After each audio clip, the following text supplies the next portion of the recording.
Welcome, everyone. This is episode 48 of the Comics in Motion podcast. I'm Dave Horrocks, your host today, and Chris won't be joining us. He's rocking it over in Viva Las Vegas, and the last I heard, he was down to his last pair of underpants and trying to win his airfare to get back home. I am joined today by special guest and kind of resident artist of the show, Dan Brooks. Welcome to the show, Dan. Thank you so much. I appreciate it. Awesome. Now, what we like to do here at the Comics in Motion, we like to review media like movies, TV shows, and games that are based on comic books.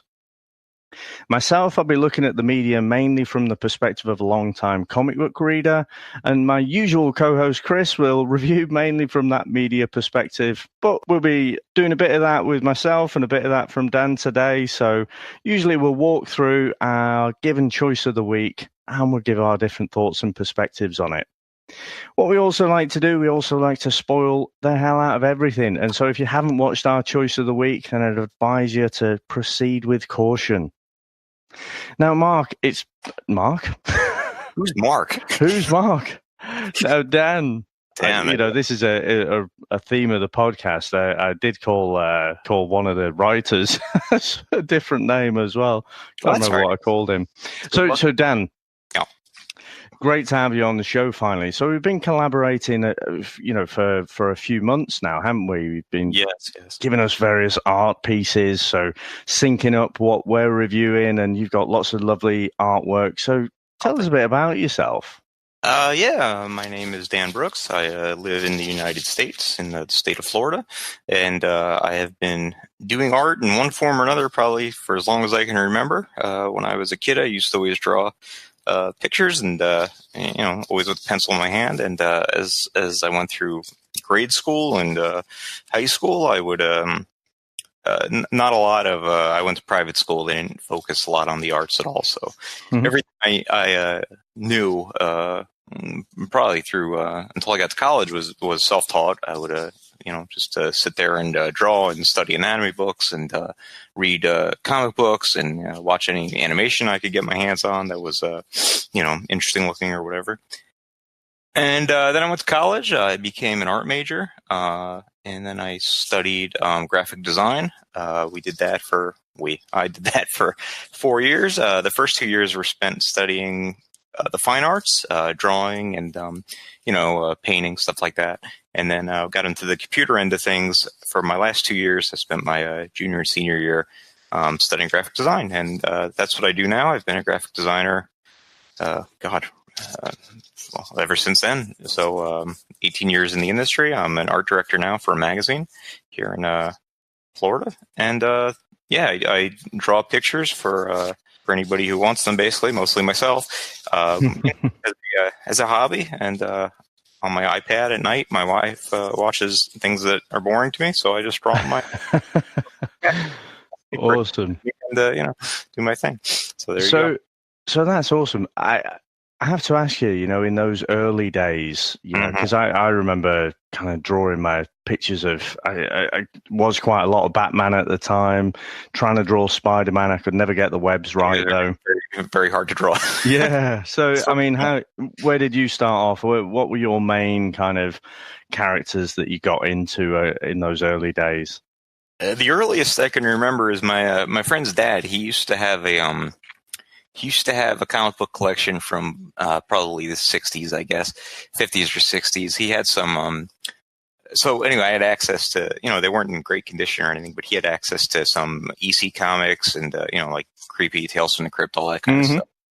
And so there was that kind of artwork floating around, and he had some sort of Halloween record album, something, I don't know, but the cover art of it was all monster stuff. And I saw that and I fell in love with sort of that look, that sort of like creepy, monstery look. And as time went on, I was always interested in that. So I would draw monsters and stuff until I was probably like 4. I used to watch horror movies all the time. I was very into monsters until I was probably like 10 or 11 or so. And then at around that time, a lot of my friends started drawing from comic books, which I didn't really have any access to comic books. No one in my family is a fan. And certainly we weren't buying any. So, they've always been around, but I'd never really been reading them. And then when I got to a little bit older, friends from school, Marvel Comics got huge, right? Well, I mean, I guess they were always huge at times, but in the no, I want to say early 90s, I guess it was, when Todd McFarlane and Eric Larson and all these Oh, yeah. in Marvel, and this was pre-Image, but I don't know what they have over in the UK, but we had the cards, like baseball cards, but they were comic characters. Yeah. Cards. So they all had tons of those. So I actually learned a ton about those characters from the cards, and they were all drawing them, and I was like, well, I'm interested, but I'm not super interested. And I would sort of draw like kind of more newspaper strips or something like that at the time. I would kind of like copy a Garfield or something like that every now and again just to get a sense. But when Image Comics came out, a friend of mine had mentioned the Spawn #1. I didn't know what that was. I was like, oh, okay. He's like, you got to at least look at it. I'm like, oh, it was #1. I'm sure it'll be worth $1 million one day. Why don't I? Yeah. Purchase it. So I got a Spawn #1 for myself, and it combined everything I love. It had the monsters, it had the comic book stuff. It had it was slick. It felt nice in your hands. It was very dark. I just loved it. So after that, I was hooked, and I went to the comic store and I got an anatomy book, and I just started getting more and more books and trying to learn anatomy from that. And Wizard comic magazine. Did you guys have that over there? I've heard of it. I don't think we get it over here. I've certainly not got it myself. No, it's been defunct for many years now, but back in the day, it was pretty popular over here, with me anyway. And they used to have drawing sections in that, like how to draw. I think Bart Sears had a thing, Brutes and Babes, I think it was called, how to draw those and stuff like that. So I spent a lot of time studying that stuff, and really, I just did that all the time. I'm a night owl, so I would stay up all night just doing that stuff, and learned a lot from all that. That's cool. So I must admit, I hadn't seen this bit of footage, but obviously, it's quite sad in the last couple of weeks. Stan Lee passed, and there's been all kinds of different footage coming out. And with you saying about Todd McFarlane, there was some footage that I hadn't seen of him with Stan Lee, and basically Todd McFarlane and Rob Liefeld were there, and they were designing a character on the fly. Yeah. Yeah, sorry, go ahead. No, I was going to say, and someone had labelled this video footage as the Stan Lee roast because he was just taking in a very, very subtle and dry way. He was just taking the mickey out of him, and he was like, pointing out the feet and stuff like that. I thought it was brilliant. Well, yeah, I mean, he had been around some titans of the industry for years at that point, and you got a couple like 20-something-year-old kids essentially coming in, and making those guys made tons of money back in those days. Yeah, that stuff, like never to be seen again like that from the industry. I don't think it was just that time, that place, and they had, I guess, VHS tapes at the time. Yeah. But yeah, it was Stan Lee, and they'd have Todd McFarlane and Rob Liefeld, and they would get together and take questions from the audience and stuff. It was weird. It was like almost like a public access show or something like that. Yeah, but I mean, those guys were rock stars at the time. That early '90s time was crazy, wasn't it? In terms of people just buying up, all the speculators, wanting, like you say, that Spawn #1, wanting that to send them to college. Yeah, and today that book is worth, I don't like to brag, but that book that I paid, I think, $1.95 for in 1992, today that is worth almost $7. So I thought because I was speaking to Chris, and I said at the time, I haven't looked on eBay, how much these Spawn #1s would be, but I said I can't think they're that much. It'd only take me like 10 seconds to go and look, but I just never did. And when you started to say that, I thought, hang about, he's going to tell me now that they are worth a lot. It says, first of all, I can't imagine anything from, as I've tried to explain to my mother all the time. She always asked me, are any of those books that you used to collect worth are they worth anything? Yeah. And I always have to explain. I'm like, the thing that makes anything worth anything is there aren't a lot of them, and there are a lot of Spawn #1s floating around this world. A lot. Like they made 1 million copies or something like that of that book, and plus reprints, plus digital. All that waters down demand and stuff as well. Yeah. It's a far cry from like you're getting a Detective Comics #27 versus a Todd McFarlane Spawn number 3 or something. Yeah, that's right.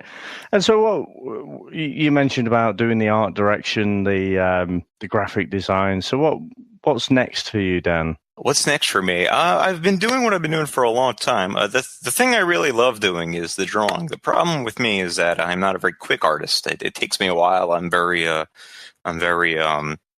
don't know that you would know it to look at the art, but I'm perfectionisty about certain aspects of it. And sometimes I'll do stuff quicker. Sometimes I'll be a little more meticulous. Sometimes I'll be like, oh, that hand's not looking right, and it'll make me nuts. Other times I'm like, it's gestural, it's fine, moving on. So I'm my own worst enemy. Basically, I'll just draw the picture until I get bored with the picture, and then I'll be like, it's good enough, moving on. Go to the next thing. I mean, obviously, it would be a dream for me to work for any sort of comic company, not necessarily as a full-time thing. I think that ship has long since sailed, but I'd love to do any kind of like cover art or any kind of like what you call it, like splash page type stuff. Anything like that. Something like that would be amazing. So far, neither DC nor Marvel is neither DC or Marvel or any company really is knocking down my door. So, well, what's interesting though, I guess there's so many different ways to get that content out there now, isn't there? So, yeah, I guess the old, that way of, building up your repertoire or your portfolio of indie comics and then getting spotted and then maybe going working for one of the big publishers. I guess people still do that, but we've interviewed guys who've set up Kickstarters and just basically funded things themselves and or done Patreons and things like this. So it'd be interesting if I guess you'd probably want to couple up with a writer and maybe set up a Kickstarter, maybe. Well, again, the thing with me is I tend to do more single image stuff than series stuff. I've done comic book stuff with people before, and it just takes me. Basically I could do it as a full-time job, but I already have a full-time job. Yeah. So it's like I can't come home and then just work through the night and then. Of course. But I do love doing it. So anytime I get a chance to sometimes freelance wise, people ask me to do some stuff that I'm like, yeah, sure, whatever, anything like that I enjoy doing. So. Yeah. I must admit, I mean, I really like the diversity of the different styles that you have. So some of them are quite, they look like they're computer generated, very, very sharp, very crisp. Yeah. And then there's some of the fine art stuff, which is, I don't have the right vocabulary, but, just more messy and not very crisp lines. And I really like that style as well. So. Yeah, thank you. Yeah, I tend to like that style as well. So again, it's I'm like I draw like a schizophrenic. It never looks like, not never, but oftentimes it doesn't look like the same person drawing the picture. So I don't know why that is. Because I know a lot of different ways to do it, and sometimes it starts off one way and ends another. That's just how it goes. But it's just it's been a hobby for me for so long that it's just all I know.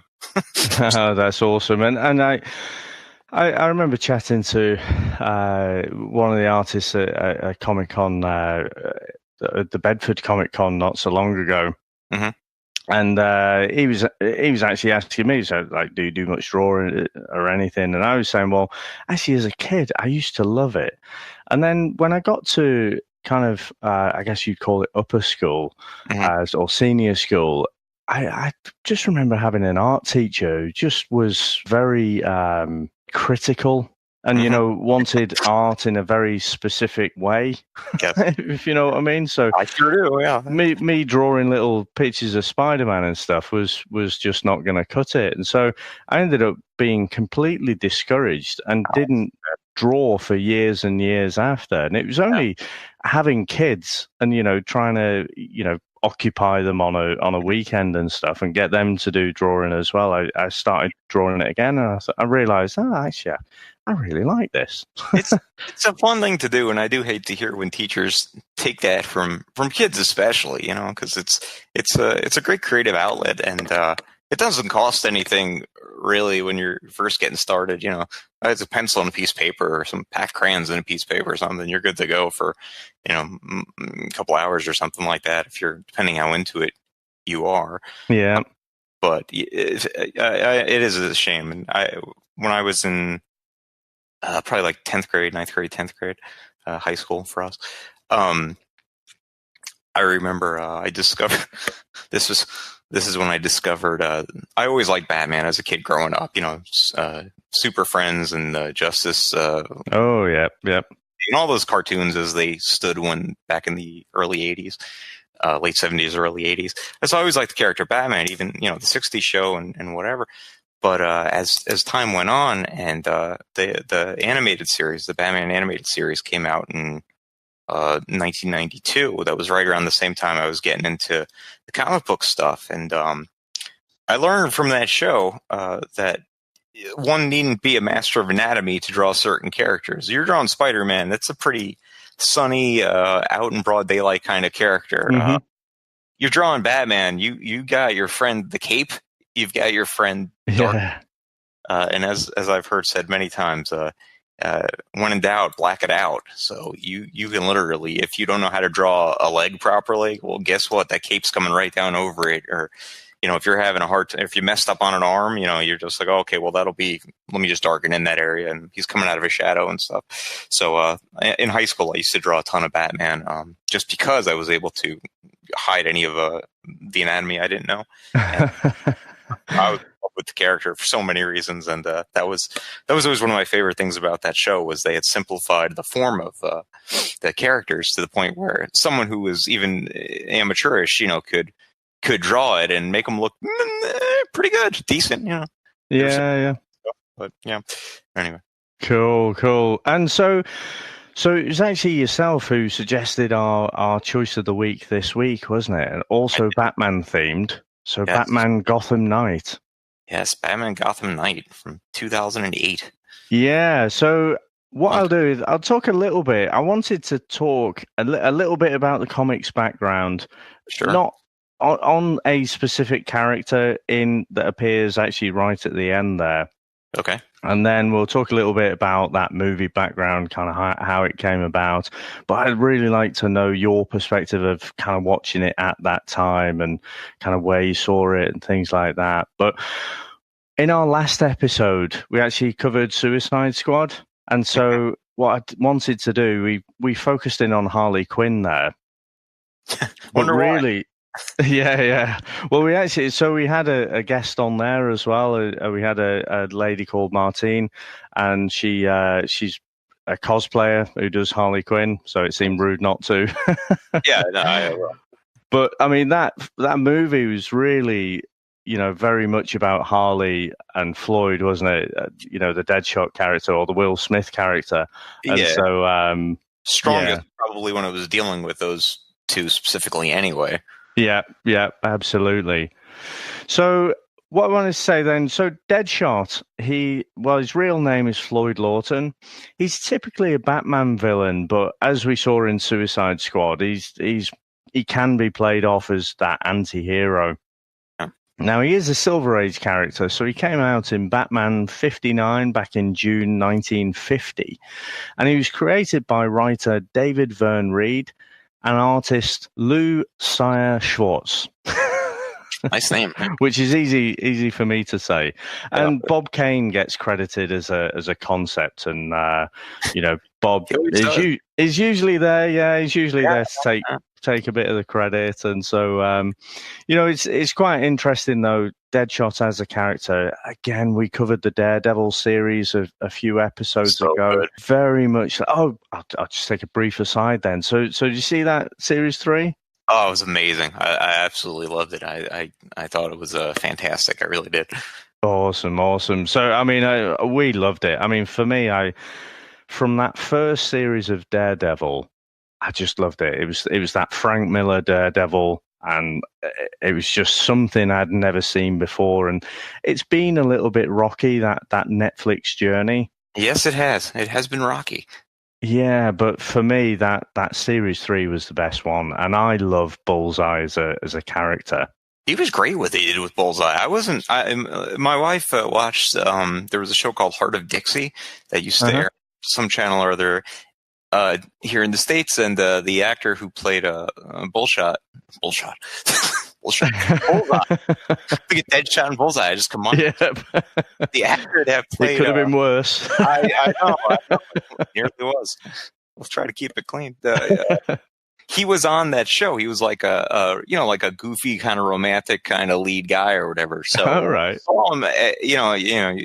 It's ridiculous. You'll think of an actor as being who they portray, and obviously, so when he showed up on Daredevil, I was like, oh, this should be interesting. I'm curious to see what this guy does with the role, and I loved it. I thought it was such a creepy. You almost felt bad for him. It was like a tragic character in a way, and the way Vincent D'Onofrio plays the Kingpin is just so manipulative and just has his number, pretty much from the get. Well, everyone's number really from the get go, and just it's crazy how it's really crazy like how good a job they did with that show, from the fight scenes down to the stuff where he'd be like firing a gun and ricocheting it to get somebody around a corner. I was like, wow, they really, because from the comics, I mean, I don't know, like Bullseye's fine, but I guess I always thought his costume was a little silly, but he's fine. But he wasn't really like a deep character,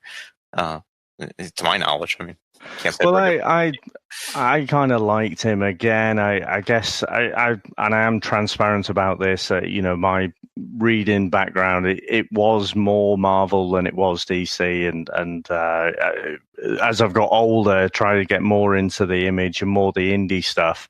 Yeah, but I can't really shake that Marvel bias that came out in the 80s, really. And to be honest, Daredevil was one of my favorite titles. And so even though, when I was younger, I don't think I liked Bullseye that much. Yeah. But as I got older, and in some of the stories that he was in, and he was in the Dark Avengers as well. So he's actually parading around as Hawkeye.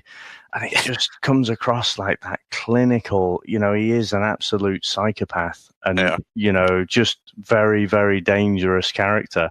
Yeah. And as you said, he's kind of sympathetic in the Daredevil series. And I thought the actor did an amazing job. So it was Colin Farrell who played him in the 2003 movie. And I thought that was a bit weird, and it didn't really resonate with me. But this guy just absolutely nailed it. Yeah, I agree. I mean, the Daredevil movie from back, was it 2003? You said? Yeah. Colin Farrell, like he did, they were doing something with it, and especially at the time, they were shying away from characters appearing a lot of times in the costumes that we all love them being in for reasons unknown. Yeah. So he had I don't know, was it a scarring on his head of a bullseye target? Yeah, that's right. He had the bullseye symbol basically tattooed on it, or scarred on his head. Yeah. It's weird because one would think that if you're being hunted down by like Interpol or something, you probably wouldn't want to have a huge distinguishing mark dead center on your face. But yeah, it's not the greatest disguise, really, is it? It's in the top 10, but I wouldn't go with it personally. Yeah. It's how do you like walk around in the grocery store or something like that, Whereas in Daredevil season 3, I think we get a Bullseye who is, he's a good looking guy who, nothing's particularly jumps out about him, like he could be anybody. And, I thought they played it really, the guy's name's Wilson Bethel, the actor. Okay. Yeah, and he looked physically like he would be a match for Matt Murdock, and him and Charlie Cox squaring off together. I thought they looked good. I thought they looked like an even match, and looked like they would do a good job of kicking the hell out of each other, and they did. But with Ben Affleck and Colin Farrell, I don't know. I just never felt there was much chemistry there, or they just tried to cram so much into that 2003 Daredevil movie, whereas the show on Netflix has been so good at the first season and the third season have been really good at kind of a slow burn, and they're introducing characters, but they're not necessarily like Bullseye doesn't come out of the gate wearing the costume, and like at best it's only ever hinted at with like a baseball cap. That's right.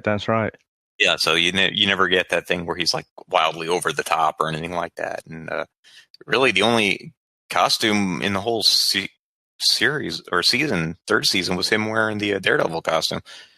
That's right. Yeah. So it's interesting, how you have a Daredevil season with no Daredevil in I thought it might be they might do the same as the first season, where the last episode, he dons the full Daredevil outfit, and no, he was just dressed down, if you like, all the time. Yeah, and they even had a couple scenes where he was talking to a gladiator, or whoever Gladiator's real name is, and about the guy's like, "Don't you like the costume anymore?" And he says, "I've outgrown it." And I was like, "All right, well, it's if you think about it, he did fall through the city floor and have a building fall on him. Yeah. So I guess that costume would be ruined. So that makes kind of sense. But I did feel that they kind of closed the door on a gladiator making a new costume for him. Well, that's true. Yeah. He's going to have to get it a different way now, isn't he? If they do a season 4, I would like very much to see him back in some sort of costume. Yeah, absolutely. Well, I'd like to see a season 4. Full stop. We're all a bit nervous about that now. Did you see season 2? I did, yeah, and I liked it, and I think what I'd said to Chris is that they just always seem to bring their A game for Daredevil. They do. And they haven't been able to replicate that for some of the other shows. I still don't understand. Daredevil, he should be the brawler. He's more the boxer, if anything. Yeah. But when he's on screen with Danny Rand, he looks the better martial artist as well, and it's just like, how does that work? They've really taken some. I love Daredevil season 1. I thought it was fantastic. I thought Daredevil season 2. I liked a lot of it. I loved the Punisher every time he was on screen. I liked that the everything with him. Obviously, anytime the Kingpin was around, although briefly he was great. The stuff with Elektra, where it started kind of getting more into the ninja style of stuff. Yeah. Obviously, that is true to the characters and so forth, but to me, it just pulled a little away from the grittiness and the darkness and the realism and stuff. And that was, I think, the problem I had with the Defenders, and certainly with Iron Fist. And I don't know what was going on Iron Fist, to tell you the truth. I'm really unclear on what his motivation is, what it is he's trying to accomplish, why he's in the city.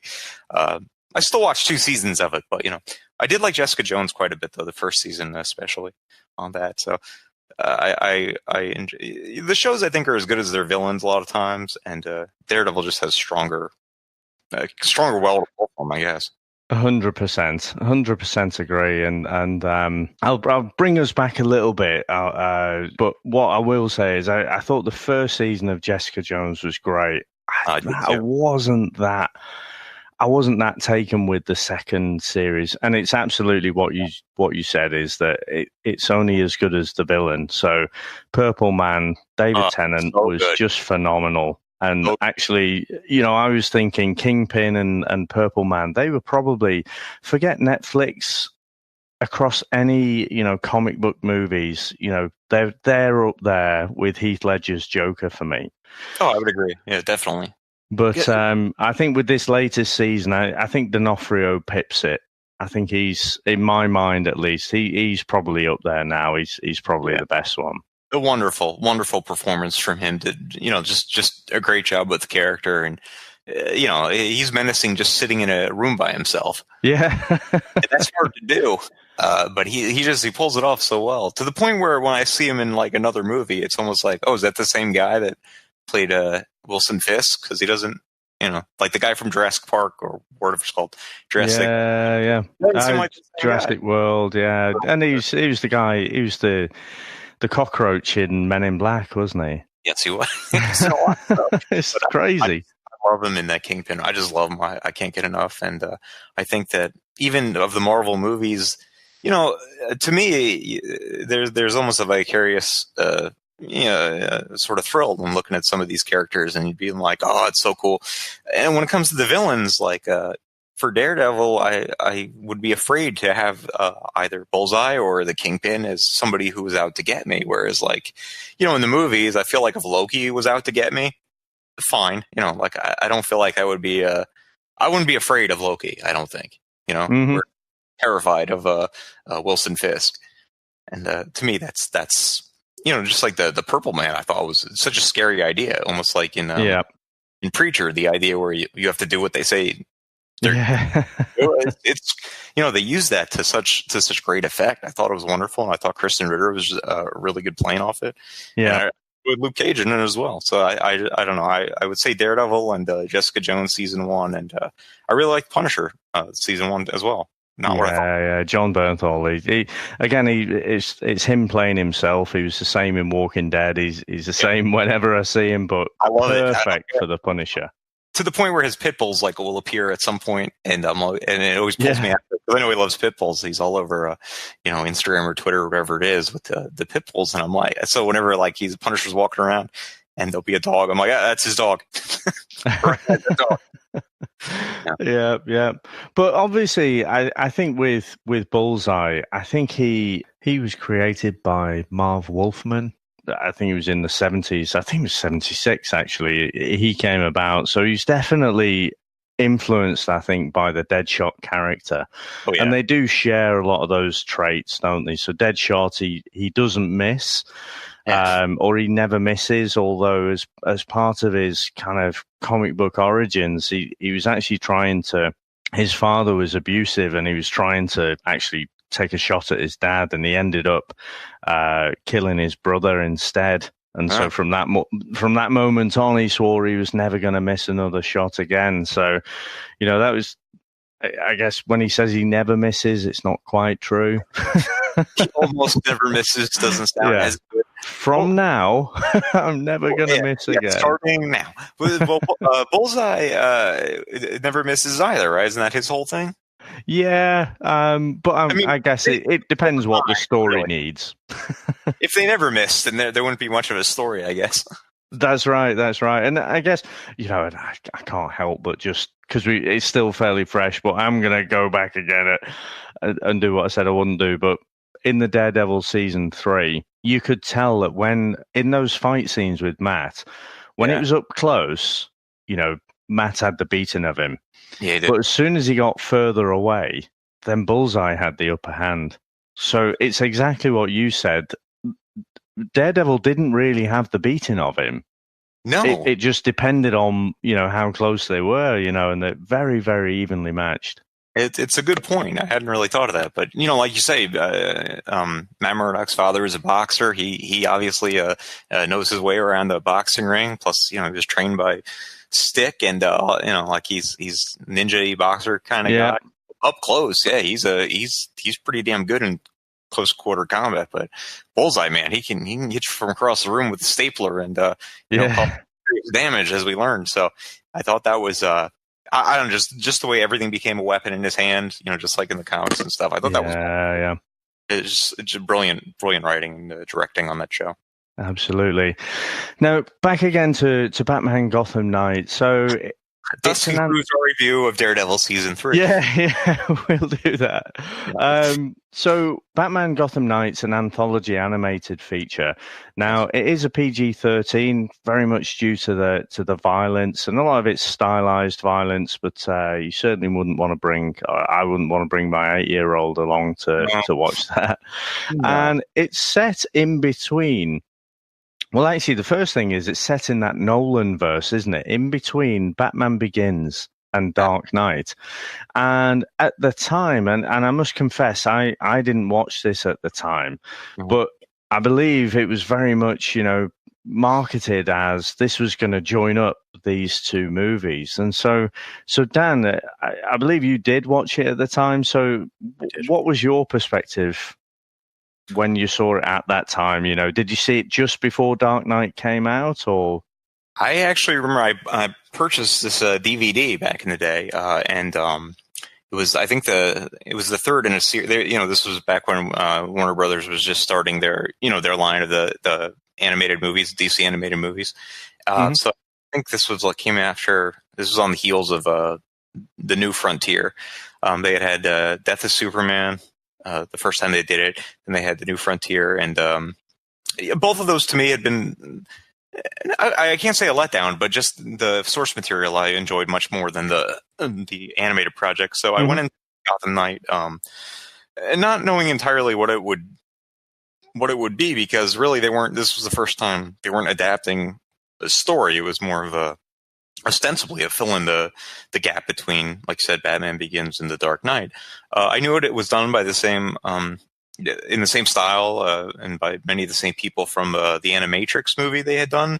The Matrix had come out a few years before they had put together an animated thing for that, and I liked that for what it was. So I just thought this would be similar to it, and in many ways it is. Like you said, it's a bunch of anthology stories. I liked it very much when it came out, which is I wasn't expecting to, because I'm not a big anime guy, which is weird. I've never really shined to any of that, but for whatever reason, when Batman shows up, I'm always all in, and I enjoyed some I enjoyed more than others of the 6 that were in there, but of the ones I saw, I did like it. Now, as far as it, I didn't know at the time what The Dark Knight was going to be. Mm-hmm. Didn't know what Batman Begins was, because I had seen that, and it didn't seem to in any way, shape, or form tie into Batman Begins. And having seen The Dark Knight, it didn't really tie into that either. So what it smacked to me, and it's funny you say about the Animatrix. I mean, that's exactly what I thought of, and coming into it a little bit cold, so without that history and knowledge of it at the time, this whole thing kind of passed me by. And I've seen it, when you flick through on the various streaming sites, and you're like, oh, I could watch that at some point, and I usually end up watching something else. But as soon as I started watching it, I thought back to the Animatrix. And the thing is, for that, it was kind of starting from a different place, because you had this amazing movie that came out that seemed to be different to anything else, certainly that I'd seen in it was 99, wasn't it? It sure was. And there was no other content out there. So I was just thirsting for anything about this world. Whereas with Batman, we've got tons of stuff. We've got, in all kinds of different mediums. So to try and replicate that, well, you're not starting from the same place. But I did think to myself, it is the Batman Matrix, isn't it? It's good. Just the whole style of it. But I'm kind of, I don't love anime. It is what it is. And I can enjoy it, but I think it's a little bit, what we'd say in the UK probably it's a little bit Marmite. So sometimes, depending on the style, I'll really like it, or it'll just turn me off completely. But one of the things, so just going into the kind of ratings, it did seem that it was received quite well. Yeah, it did pretty well. I think it was like an 8.3 on Rotten Tomatoes, or tomatoes, as you would say. Tomatoes, yeah. The tomato meter, yeah. But I didn't check out Metacritic, but I did. I think it was IMDB. They pretty much rate everything at a 6.3 down the board, no matter what you are. So can't go by them. But how did it? No, we did. So it was 6.8, and we did Howard the Duck, and that was definitely worse. So it's definitely fared better than that. You can't go by that. So, but I think I genuinely, I mean, I'm not going to show my hand too early, but I do wonder if the high ratings come, if you're influenced by the time that you watched it first. Yeah. Because again, I was watching it for the first time this week, and I had the idea that this was going to fill in some gaps. It was going to be like that extended Nolan verse. Yeah. And so I've ended up watching it about 3 times, because I've had to exercise what I what the perceptions were that I went in with, and then try to just free myself of that and just enjoy it. You got to watch it almost as a standalone thing, like almost like a Legends of the Dark Knight type thing, where it's just, here's some stories about Batman. I think that almost it does it a disservice to even bring up the Nolanverse with it, because it has almost nothing. I mean, almost nothing to do with it. Like, let's say it's about 3% Nolan. Yeah. I mean, because if you think about it, the characters that Nolan used are the characters from the comics and the, animated shows, and they didn't really add anything to it because you don't need to. But so they're using the same characters that Nolan used, but they're using just DC comic characters from Batman. So, it strikes me that, and I obviously, God bless him, Stan Lee, but missed. I think you've probably got a Stan Lee type over at Warner Brothers there who, they've got this in the works anyway. Yes, exactly. And Dark Knight's about to come out. Well, yeah. I mean, why when you try to promote the one with the other? But I just don't see it. It just, for my money, if that had came out 5 years before Batman Begins, I don't know what difference it would have made. I think practically none. I think it, and that's why I say I can't believe that they actually did try and plug those gaps in between the movies, unless there were massive script rewrites or something. But it just strikes me as it was probably an opportunistic sales guy who was just like, oh, well, let's promote this as, being part of that Nolanverse. And they shouldn't. Anybody who's going to watch it, and as we said, spoilers ahead, but if you are going to watch it, I would go ahead and strip myself of any expectations that it's going to tie into the Nolanverse in any way, shape, or form, because it just doesn't. Yeah. Awesome. So, should we go into our review? I would love to. Let's do it. Let's go for it.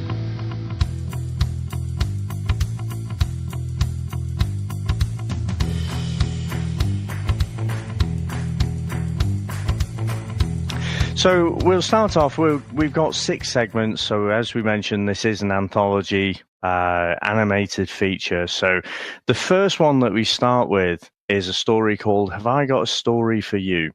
That's right. And actually, and I didn't talk about this in the comics background, but we've seen this style a little bit before, haven't we? That we saw there was Legends of the Dark Knight in the animated series. Yep. And back in 1973, in Batman 250, there was a story called Batman Nobody Knows.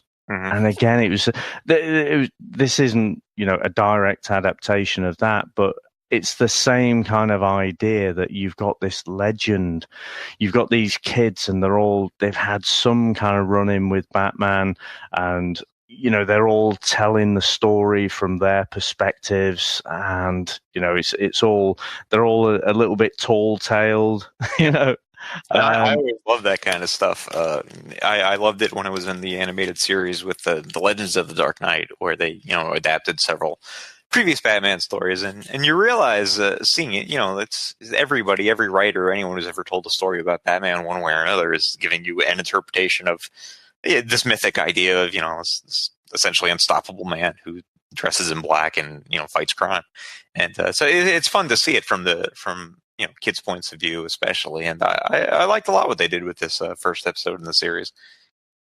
So I think I like the idea a lot more than the execution. Yeah, I could see that. So I think the style of the art and the camera shots in all 6 are quite different, aren't they? Yeah, it's very different. And this first one, it struck me as some. I don't know if it's stylized or just rushed. It struck me as like just an advert kind of style, something that was put together quite quickly. The characters didn't really seem to be 3-dimensional. No, they were basically just there to tell their one-off story. I think I'll tell you one thing: whoever wrote or directed this was in love with skating. A lot of skateboarding. Yeah, definitely.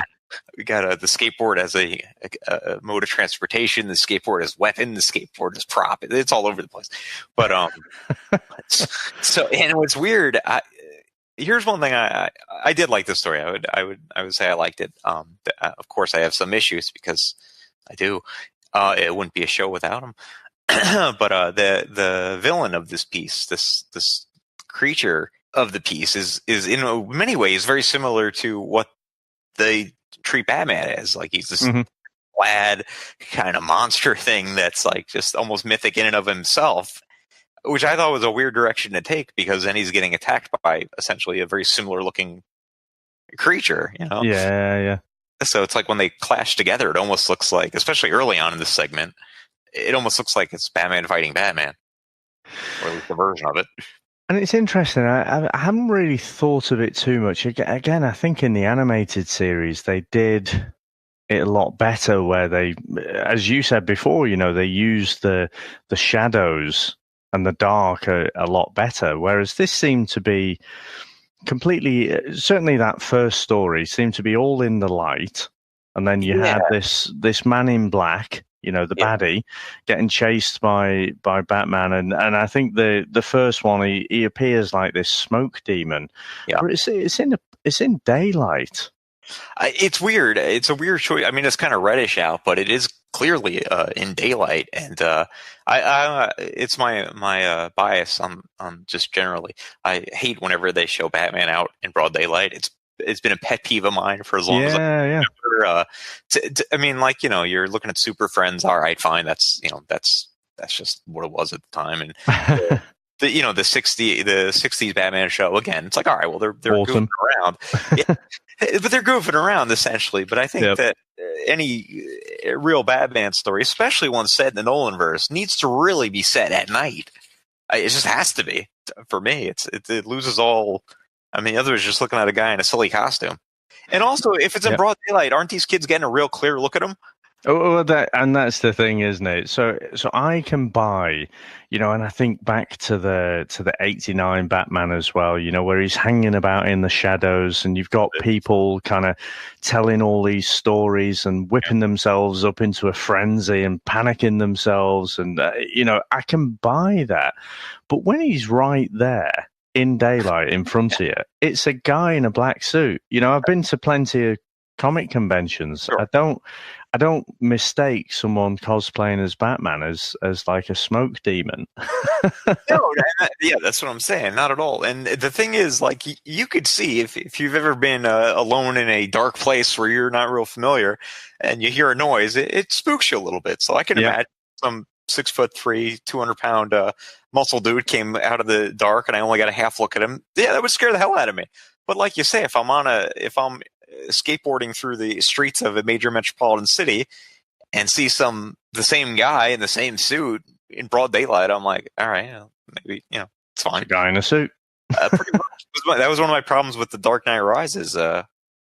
When Bane and Batman are fighting out in like the steps of City Hall, I was like, this is broad daylight. I'm like, this we're losing the mythic quality of this, the theatricality, when we have people, you know, just standing around.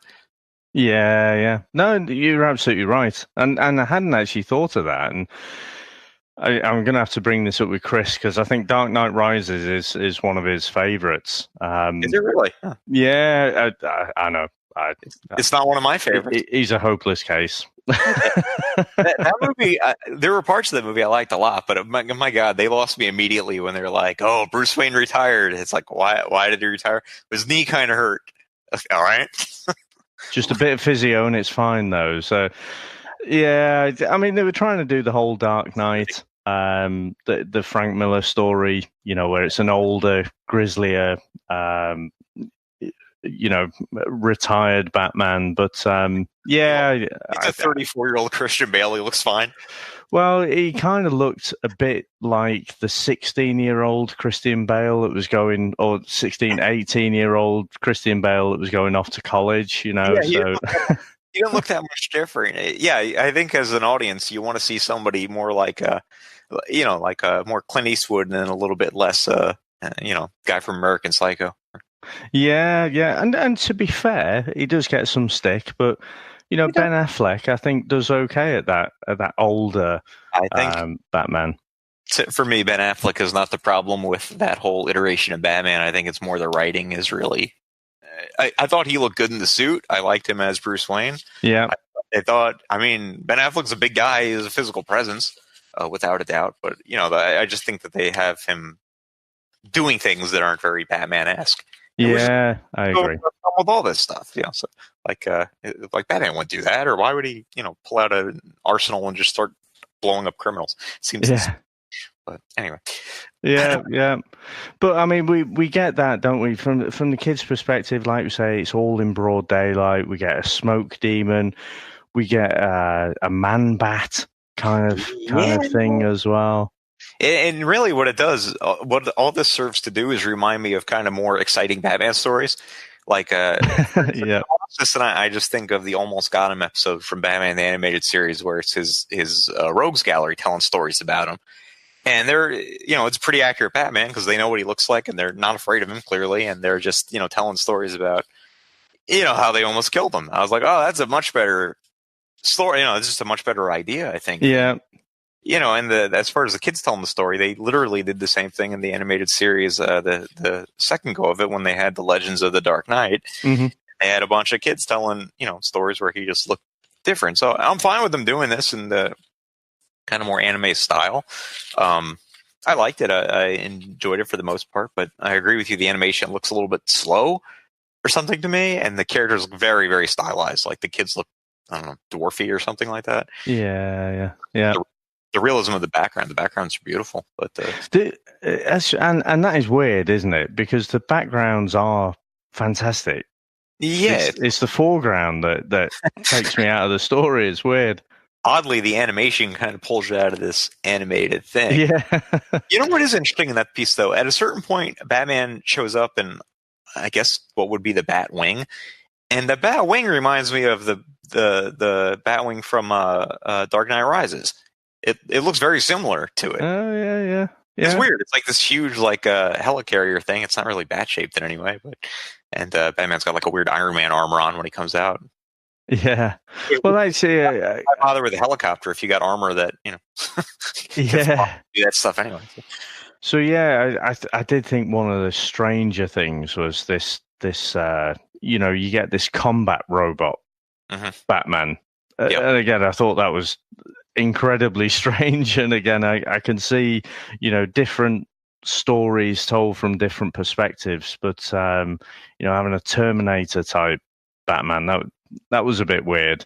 But when Batman does actually turn up, he's in the classic kind of Batman outfit, isn't he? Yeah. More like the kind of 66 Batman, Adam West than anything else. And again, that was my first indication of like, well, hang about, is this supposed to be in the Nolanverse or not? It doesn't feel like it. If you even look at the crime, that's because it's sort of, first of all, it's weird that the kids are kind of doing an anthology tale within an anthology tale. I thought that was weird.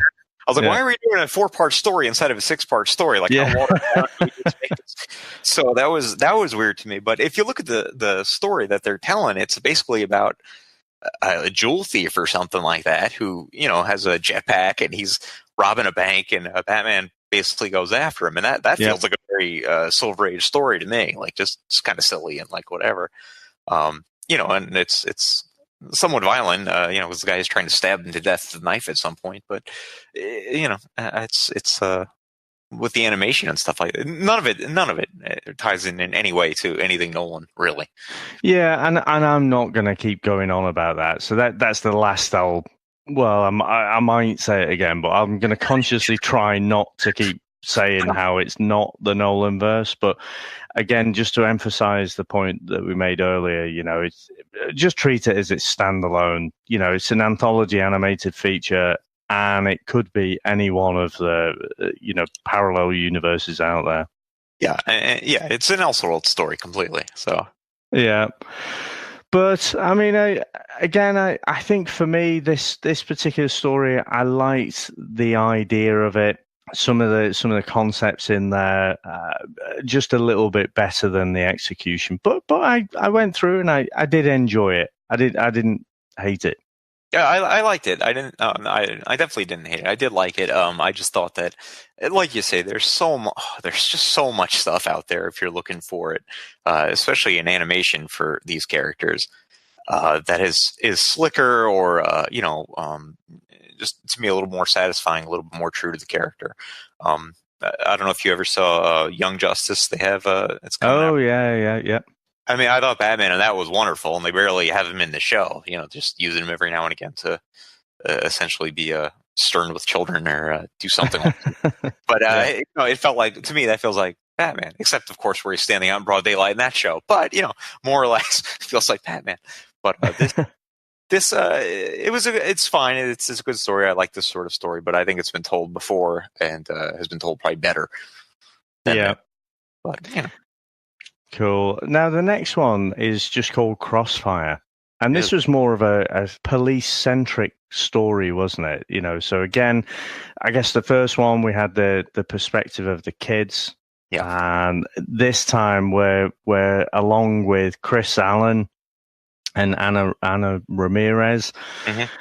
And they're working for they call it the MCU, don't they? The Major Crimes Unit. And this obviously came out in 2008 when the MCU, I guess, was born. So I just had a little chuckle to myself there. They probably, if they made that now, they probably wouldn't call it that. Well, it was Greg Rucka, I think, wrote this one. That's right. Yeah. And he had done the Gotham Central line for DC, I guess, right before this, because the character, the black guy in this is Crispus Allen. He was that's right. And I guess, well, they did an Anna Ramirez instead of a Renee Montoya, for reasons unknown to me. But so they switched it up a little bit, but it feels Greg Rucka-y. It feels like, say, police procedural and a little bit more mafia-esque, I guess. Yeah. And I guess the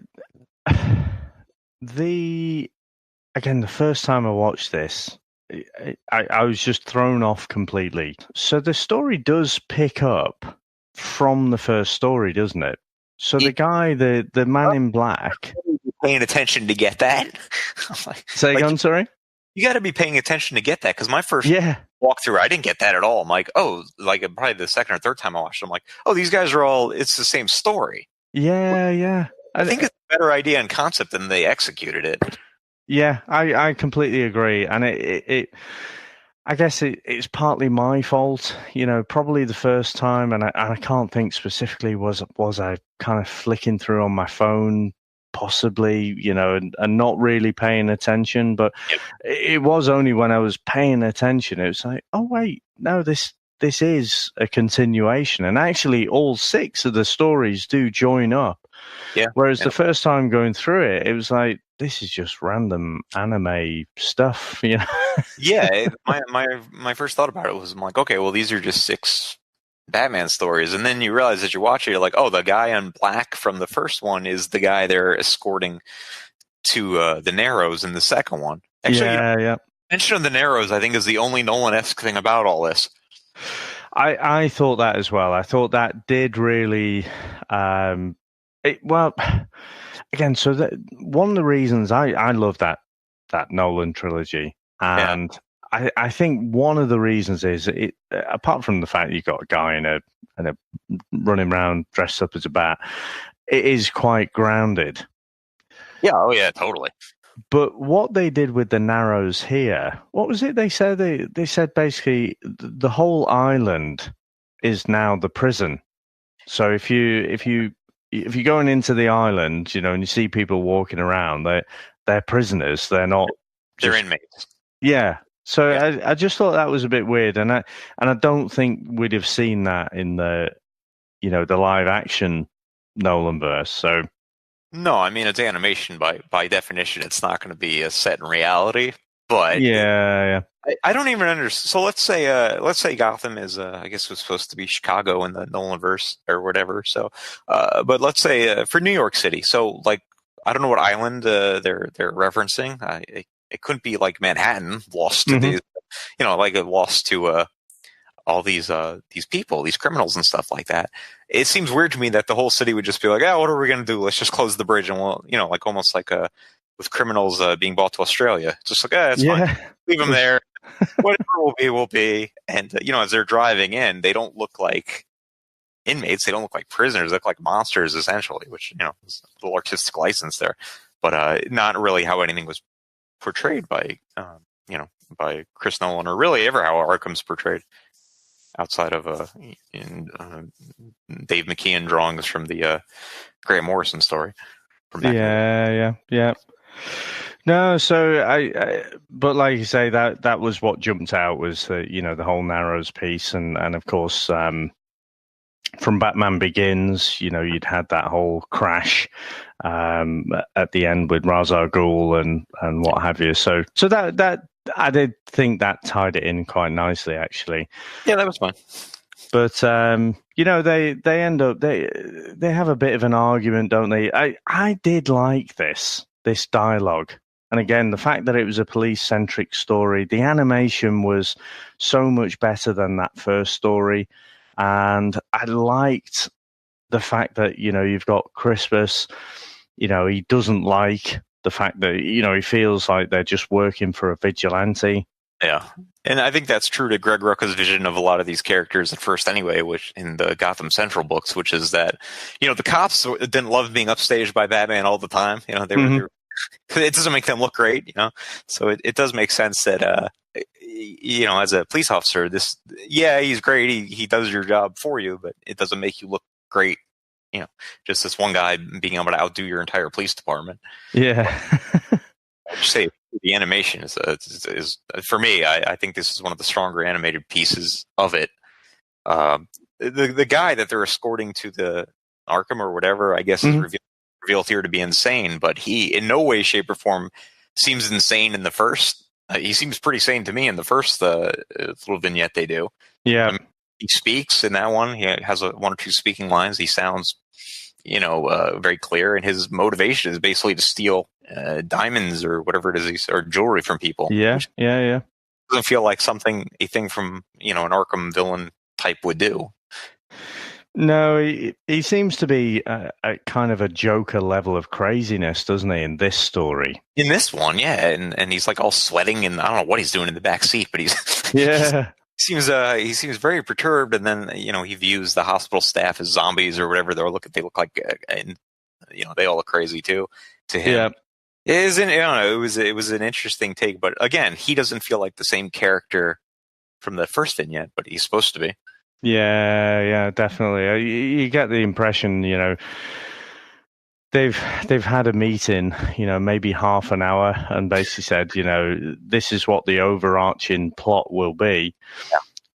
Writers, go and do your thing, and they've all interpreted the characters quite differently. But yeah, so like I say, it's not quite a Tarantino back and forth, but I did like the back and forth between the characters, and but they end up pulling over. So, I mean, Alan basically says, he's going to leave the MCU, and, he doesn't like working for a vigilante, but they end up parking right in the middle of a gang dispute. Hence the Crossfire title. Yeah. But, in the first, in Batman Begins, when Rachel takes Bruce into the, she's like, I'll show you what the city is really about. And, she pulls it down into like the slums and in the Narrows, and is showing him the, how bad it is or whatever. Did you get the impression that that's what Ramirez was trying to do to Crispus here, where she was trying to show him like a darker part of the city or something? Like, obviously she didn't think that the two rival mob factions were going to show up. It just seems very strange that she pulled over into, it looks like a baseball stadium or something. I don't know what it is. Yeah. So I didn't think she was thinking at all. I thought it was just an emotional reaction to what he said. Why pull over at all, I guess, is my question. For the story. Yeah, there's literally no reason. Like, I've been angry in the car before. I don't like, hold on, I better pull over and into some weird abandoned place. We cannot possibly talk and drive at the same time. No, So that would literally be impossible. This, despite the fact they've been kind of arguing in the car the whole time yeah, and driven through an insane asylum for the worst of the worst, criminally insane. That was fine. She can drive that, no problem. But once we get to the streets, no, that's a no can do. that's it. That's right. That's right. So they end up between this kind of gang warfare between the Russians and Sal Maroni, or Sal Maroni's group, and literally, like you say, the car is right in the middle, and as you say, that Crossfire title should have probably given us a clue for that, but it ends up and it looks pretty hopeless, but Batman does turn up and he ends up essentially saving the day there, doesn't he? Beats the hell out of these guys, man. He's in full form here. It's funny because obviously all cars and all action movies is bulletproof for the first few seconds. The police at first are able to hide in it and then hide behind it, and eventually it gets to the point where they have to get away from the car because it's about to explode, and then Batman shows up and just beats the holy hell out of these guys. He's chucking batarangs and he's pulling guns out of people's hands, and he's jumping around and knocking everybody out. It's very well done. I very much enjoyed it. Yeah, there's some really good action in this one, wasn't there? At this point when he does turn up, I agree. Very, very Batman-y, it's like a lot with the cape and a lot with the real quick movements, and you get somebody, you get the damsel in distress type thing in the form of both the black guy and the Spanish lady. Yeah. And Batman just comes out like a boss through this wall of flames and just beats some crap out of these guys. It's amazing. Well, like you say, I mean, he saves both of them in different ways, doesn't he? But then again, I guess it seemed a little bit odd to me the way that finished. So he recognizes them both, and he says, "Oh, Commissioner Gordon's a good judge of character." Yeah, and then disappears. And I thought, well, how did you get that? And you've just rescued them. Okay, great. But how do you know? I don't get it. I don't get it either. I don't know what character they showed. I mean, as far as Batman knows, these are two people I don't know.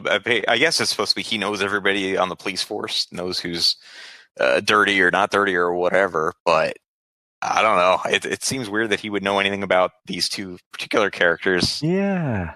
At all. First of all, did he know they were going to be there? He's just like, hey, guys that I know real well.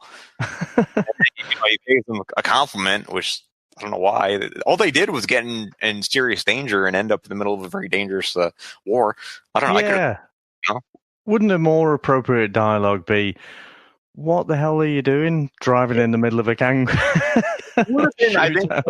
I think it would have been more Batman-y if he had said something along the lines of stick to your lane or something like that. Yeah. Maybe there's, and then obviously it leaves them with the knowledge, okay, maybe there's a reason this guy is doing what he's doing in this crazy ass city. Yeah. And I think, so I will mention at this point as well, so they did get Kevin Conroy back in, didn't they? Yeah, and hell yeah, they did. It's such, it's great to hear his, I mean, he is just Batman, isn't he? In the animated features, certainly. Again, though, I said I wouldn't say it, but I'm going to say it. The Nolan verse Batman voice is obviously very, very different. And so, again, I had a problem, not so much with this story, with a few of them, the way Batman is animated. It doesn't... Sorry, go ahead. Oh, I was just saying, a lot of times it doesn't look like Batman. He looks almost childish in some of them. The one we're about to get to, the field test one in episode 3, where Lucius Fox makes a insane device for him. He doesn't look in any capacity like Batman. Even when he's Batman, he doesn't look like Batman to me. He's very almost like doe-eyed or something like that. It's a peculiar choice for the character, for the look of him. Yeah, and I think I'm thinking more of this one. So I mean, Crossfire is kind of fair enough, and Conroy's voice it fits okay with how he's drawn, but in this one, field test, I just it took me out of the story completely because he's drawn in a very, again, it's a different anime style, isn't it? But it's a very kind of effeminate looking man, isn't it? He's got the small chin, and it's just, for me, you look at Ben Affleck, and he's got that square jaw and the way you mentioned about your own kind of art style and stuff earlier. I just absolutely love Alex Ross stuff. And sure.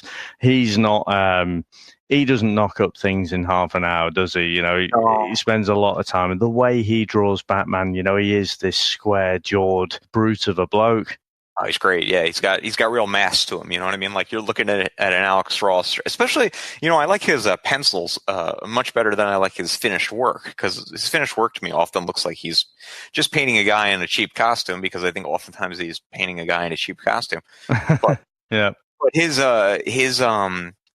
pencil stuff, I don't know. I just love the way his pencil work looks, and his Batman is one of my favorites, just because he always looks just beaten up or just scarred or just huge and just hulking and a massive dude. This Batman we get here, this Bruce Wayne especially, he could be Robin just as easily. Yeah, he's got the crazy spiky hair with, like, I don't know, frosted tips or what's going on exactly. Something, I don't know, and he just looks very slight. I don't want to look at a Batman that I feel like I could take in a fight. Ever. Yeah. I felt the way about Iron Fist too when I was watching that on Netflix. I'm like, this guy, what could he do? Nothing. Yeah. Pretty sure we all thought we could take out Iron Fist in that series. Yeah. But yeah, no, it definitely, with the way he was drawn, as Bruce and as Batman, I think in this one, it just, and Kevin Conroy's voice on it just took me out of the story, and I had a really hard time concentrating on what the hell's going on here. And like I say, we get to see Lucius Fox again. Yeah. Would have been great if they could have got the real voice on there, but no. So he's busy creating these little gadgets, and he comes up with this device that can deflect bullets. And Bruce, he's going off to a charity golf tournament. The guy who's kind of organizing it. Sorry, say again? It's convoluted. It starts with, like, there's a satellite, and he's like, oh yeah, the satellite got destroyed because some sort of magnetic pulse within the satellite crushed over. I'm like, what the hell are you talking about? It's like, why? Do we even need to bring up the satellite? Could it just be? And then Bruce is looking at buying yachts or surveilling yachts with the satellite. Yeah, there's a lot going on. Yeah, then he's golfing. I'm like, okay. I think if I was to sum up this whole story, you've just done it in one word: convoluted. It's very convoluted. And also, what's weird is that Lucius Fox, played by Morgan Freeman in the movie, honestly looks to me more like Alfred. Like, if they didn't make his skin brown, if they painted him, a whiter color instead. Yeah. Like, kind of the Alfred mustache, and he's sort of like, just kind of like, I don't know. It just seems weird to me that he, I don't know, like the animation all over this one, just the look of the characters, the style just seems off to me in every. Yeah, I think this was possibly my least favorite because, like I say, it was a convoluted story. The animation style, coupled with the voice acting, it just didn't work for me at all. And like I say, this was one that I had to keep going back to understand what the hell was going on. It's very confusing, and like it didn't really feel Batman. It almost felt like it could have been like some sort of Iron Man story or something, just the look of it. Whatever. And then the Batmobile in it is so strange looking. Like it looks almost like the Batmobile from the '89 version. Like, if you go back and look at it, it's got the up over the rear tires, and it's got the it just looks, or maybe in Batman Forever, really, or something like that. It's just very it doesn't look Nolan-y. It doesn't look real world at all. Yeah, I guess though, so not going through all the convoluted bits. He ends up, like you say, he ends up on this boat, and he's trying to get the Russians and the other guys. What is it, Maroni? To basically have a truce, and he ends up. One of the guys takes a pot shot at him, and this invention from Lucius Fox. Like I say, why the hell have the whole satellite piece at the beginning? Why are they on boats? Yeah, like I understand Batman has control of the boats, like remote control of them. Like, okay, that's I guess. But why even bother? Like from a story point of view, why bother with all that? Couldn't you just have like? First of all, they already had the crossfire thing where the Russians and the Italians are trying to kill each other. Yeah. Face. So then, are they supposed to be hiding from each other on yachts in the same harbor? I don't know. Austin. I just barely got to understand what he was trying to get them to have a truce so that he could gather evidence and put them away. I think, but I don't know. I agree. For me, this is a huge weak link in this entire thing. I just don't understand what the story doesn't have like a real strong point, and it's just all over the place. There's like this mayor explains at a celebrity golf thing, and he steals his phone for reasons unknown at the time, and like I was confused. I thought the phone had something to do with the mag. I don't know what was going on, and then like a guy ends up like a low level guy ends up. I guess we should mention that this satellite piece of technology gives Bruce the edge in combat because it makes his suit bulletproof. Yeah, so and I think that in terms of the overarching story, I think the point that it's trying to make, so this little invention that Lucius Fox has put together, it works great. It does exactly what it should do. Yep. It deflects the bullet, but it hits someone else. Yep. So, and Batman ends up taking him off to hospital, and so Bruce ends up going back to Fox and basically saying, this works, but it works too well. So, I'm willing to put my own life on the line, right, but it has to be mine and no one else's. So I think that kind of idea that Lucius Fox is creating all this cool technology all the time, yeah, but then out in the field, morally, it might not fit. And it's one of those, it's not a question of can we do something, it's should we do something. Yeah. I think that's probably the function that it has in the overarching story. Yeah. I mean, I thought of it more like they're just trying to say, yeah, I mean, what you're saying is right. It's just basically showing you why he doesn't use more. I don't know. Like to me, it's like this is showing why he doesn't use crazy super science technology to deflect bullets. But it's like I don't feel like that was a question anybody was asking because, like, in this supposedly grounded world that we're supposed to be playing in here, like, why would this exist at all? But the most unrealistic part to me is why Bruce would be like, you know what? It hurts somebody. I can't ever use this again. Why not just put an on and off toggle on it? Yep. Wouldn't that be easier? I mean, like if I were going to walk into a giant firefight, I'd go ahead and turn it on. And then, if I was like point blank with somebody, I'd turn it off. Yeah. Yeah. Or put it on the Batmobile. Like, why retire it forever? It does seem a bit strange, doesn't it? It was again just a weird throwaway story. I think the less said, the better. It's just not it's just not great. And I agree with you that the look of Bruce Wayne in this is just terrible. I don't know who okayed that design because the mobsters all look, not all, but for the most part, they're their noses are squared off and they're big, imposing looking guys. And then when Batman shows up, he's got huge Bambi eyes and I don't know, like a magic suit that looks nothing like Batman's suit. So what was the female character out of Street Fighter? Chun-Li, was it? Well, she was one of them, sure. Yeah, so he kind of looks like her to me. A little bit, yeah. He looks about as anime would get for this sort of thing, and I don't know. I didn't love it. He just didn't look like intimidating at all to me. In fact, they even drew him to look kind of smaller than the other guys. Yeah. No, it's very, very strange. But yeah, on to the next one. So next one is In Darkness Dwells, and again, I think I kind of like the concept of this a little bit more when I'd watched it probably the third time. So I like In Darkness. Of all those, I felt that was the one that for me was probably the most enjoyable in some ways, but it was written by David Goyer, that one, who famously wrote scripts to the other movies in the Nolanverse. Yeah, and Chris and I have a bit of a back and forth with Goyer. I'm not Goyer's biggest fan, and I think all of the best stuff that he's done with other people who've kind of propped him up. Yeah, so, well, you don't like Blade 3?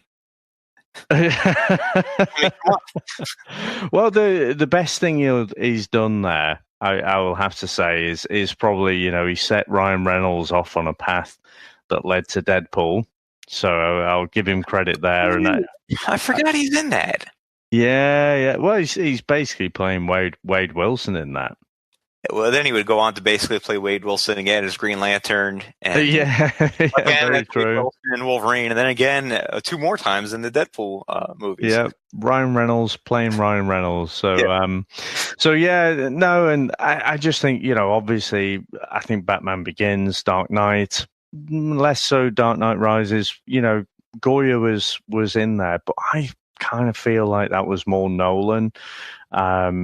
And then you look at things like Ghost Rider that Goyer's done. Oh, God, that's bad. Yeah. It's so bad.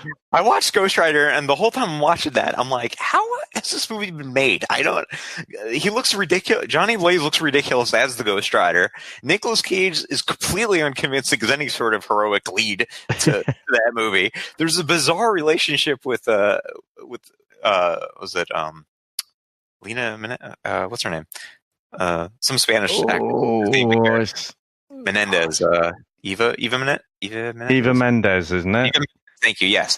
And they're supposed to be the same age or something, but he's clearly 20 years her senior. Yeah, he's playing like a 20-year-old. He's Johnny Blaze. He's like supposed to be 20 years old or something. He's clearly like 46. Yeah, he's like deep into his 40s, and I don't know what. And then Wes Bentley was like I like Wes Bentley, but he was like the evil DM. I don't know. I've been following comics for the better part of my my life, and I don't know much about Ghost Rider, but I'm guessing that was not very true to what the spirit of the book is. No, not at all. Not at all. But we'll certainly tackle that another day, I think. but yeah, so again, I guess what I like this story, like I say, on the third time of watching, because when I went in that first time, again, I was expecting it to be in that grounded Nolanverse. Yeah, I should have just didn't. Oh, sorry, go on. I should have warned you. Yeah, no. It's good because, again, you try and go into anything, don't you, with just freed of expectations and just take it for what it is. But you unintentionally go in with these preconceptions. And I guess for me, a character like Killer Croc, and I would say even like the Russian, probably the way he was drawn, and I thought he was a bit comic booky, whereas, a lot of the Nolanverse stuff, it was just very grounded. And I think that was the thing that threw me at the start, was just having Killer Croc in this one. It was just a bit too much. But then when I took it for what it was, just a story, just a Batman story, I actually quite liked it. And that whole play off around, people getting abducted. You've got this lizard-like monster that's down in the sewers, this kind of legendary thing, but he's being controlled by the Scarecrow. I thought this was actually pretty good. Yeah, I thought it was good too. It didn't feel cinematic. It felt very it didn't feel real world. It felt very cartoony to me. But that, I'm fine with. I feel like Batman works fine in many environments, and that is good. One thing you had mentioned, the look of the Russian, the art style of him. In the Crossfire episode, especially, I kept thinking Jared Leto in Suicide Squad, where he had kind of the very vest and the wide open, like fur coat, and just real flashy looking, and kind of ridiculous.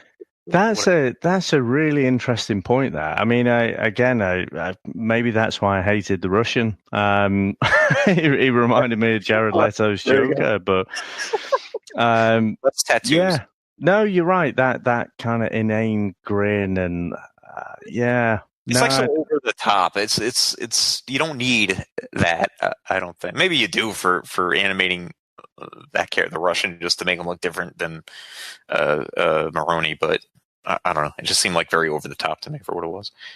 Yeah, no, I completely agree, to be honest. And like I say, I hadn't made that link. But now that you point it out, it's probably not intentional from Leto, but I was thinking the future, because that was like 6 years before Leto would don the cat teeth. Yeah, I can't imagine he watched it and then thought, "Oh yeah, I'll look like that." Well, maybe he watched the wrong scene. Maybe that was his inspiration for the Joker, was watching that one scene from this lesser-known animated series from 10 years before. It could be. It could be. Unlikely, but it's possible. Yeah. But go ahead. Sorry. No. So you first.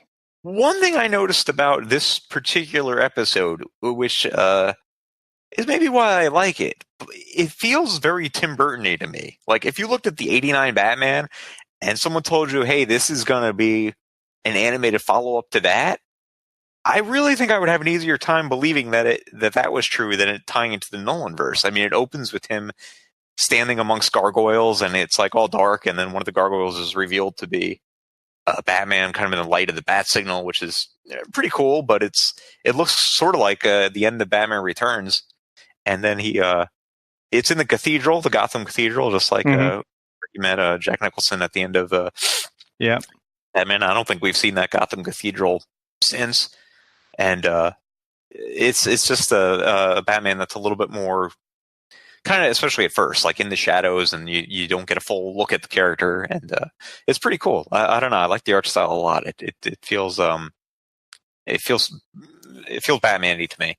Yeah, no, I agree, and I think what's funny about that '89 Batman though.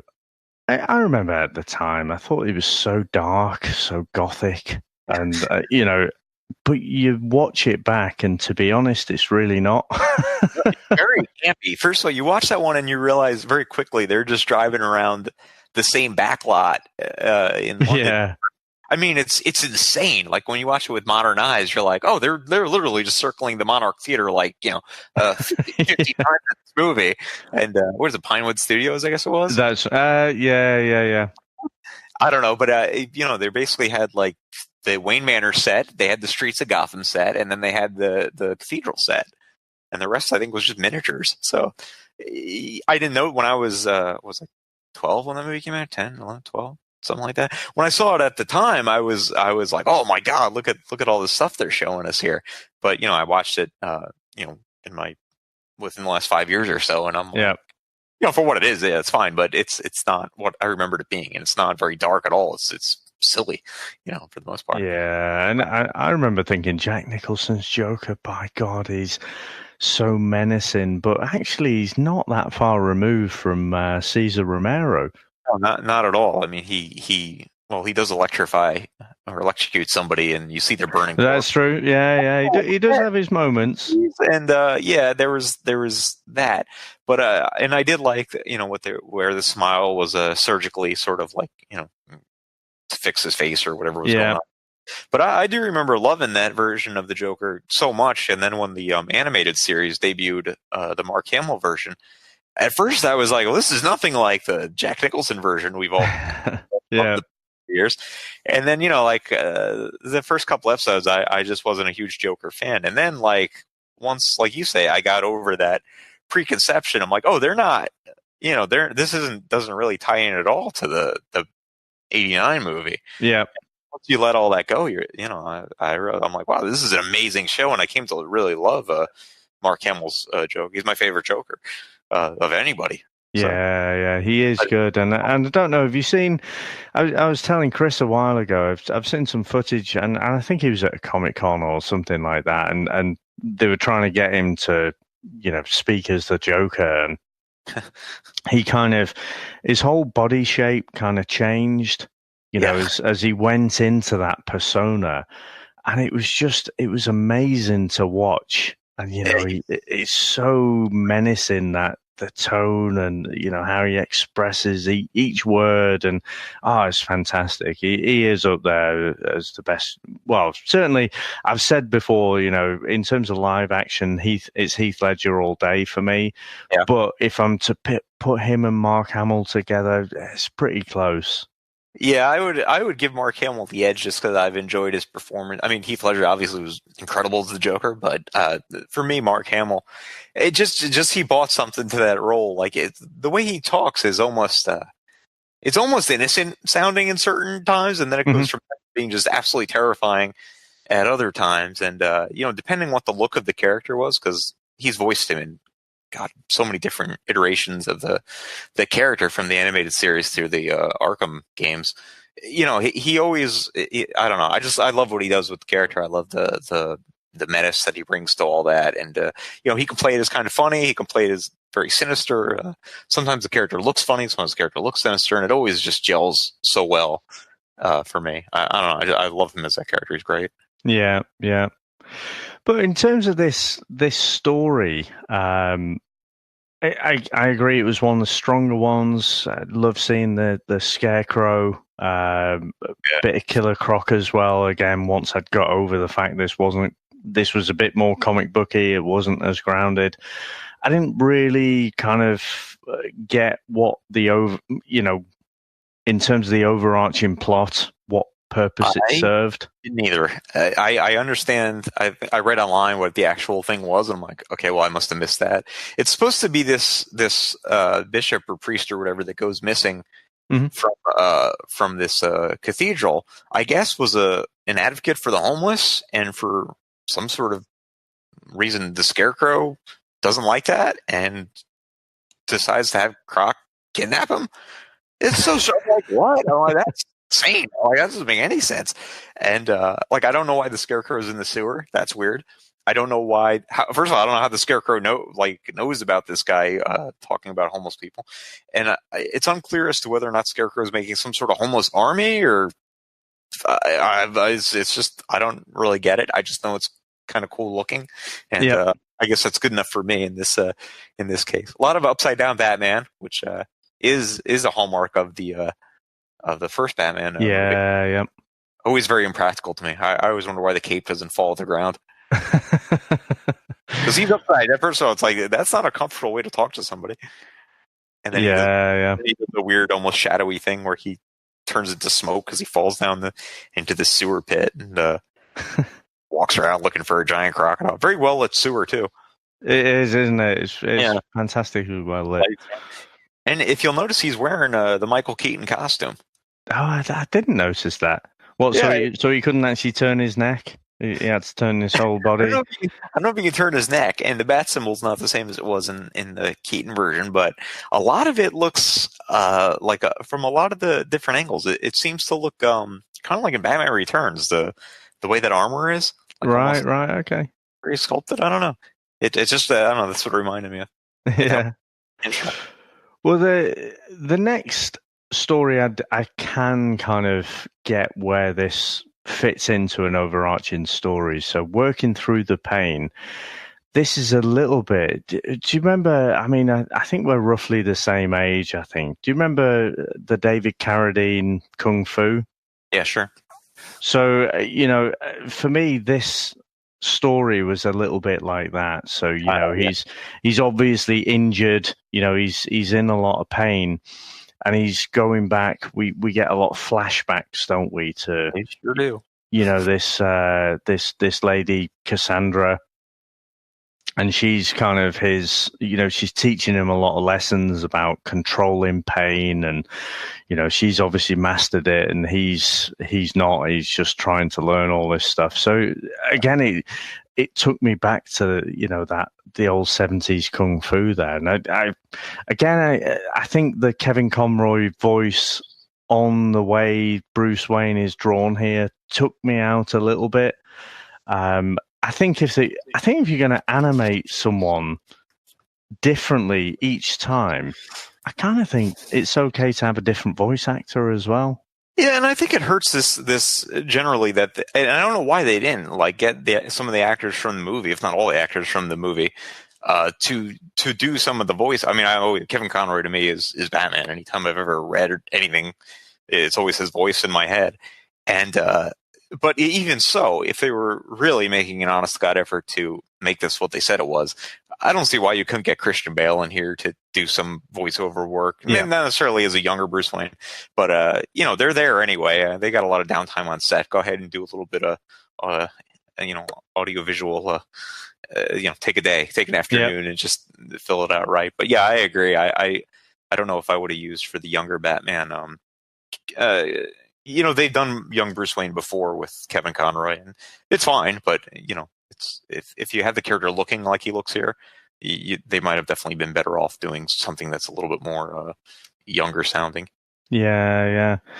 Now, again, another piece that I just didn't really understand, but for some reason, this Cassandra, a lot of the people in her village, think she's a bit of a witch. Yeah. And I don't know if that's because she's got control over pain or what have you, but probably. But it just seemed a bit weird how she was vilified, and Bruce ends up jumping in to try and protect her, but then that's the worst thing he could have done, apparently. Sure. Well, yeah, I guess. Yeah, it's just like, how dare you save my life? Well, they do address it in that episode. They say something to the effect of she had went to study with these. I don't know if they were yogis or what they were.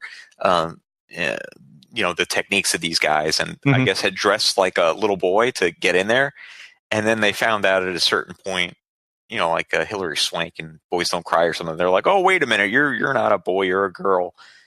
And so I guess right, okay. So then they're like, that's not cool. But then she also said that she was pretty sure they knew anyway, which was weird. And they got angry, and then I guess they threw her out, and then she was disgraced with her family, and people thought she was a witch or that she was something wrong with her. I don't know. I'm not saying it's a great reason, but then she I guess wandered out into the woods to live as a hermit or something, and Bruce found her. Yeah, all a little bit strange. All a bit, little bit Mulan, actually. Yeah, you know what?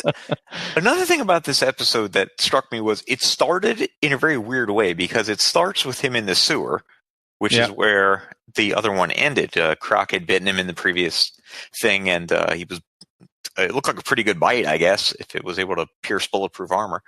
And, he was bleeding, and then he blew up the sewers, and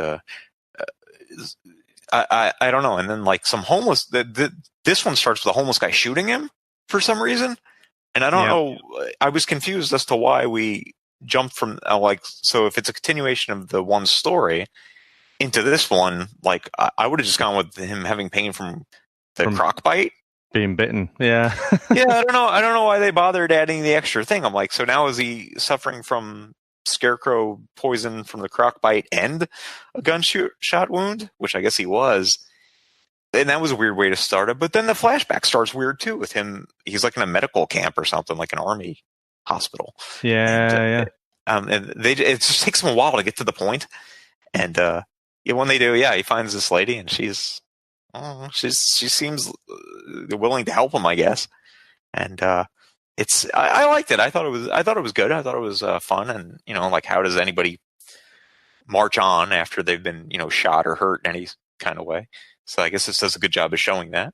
Yeah. But it is weird that the village hates her, and as much as they do. Like, I don't know why a bunch of boys are coming out to try to stone her to death.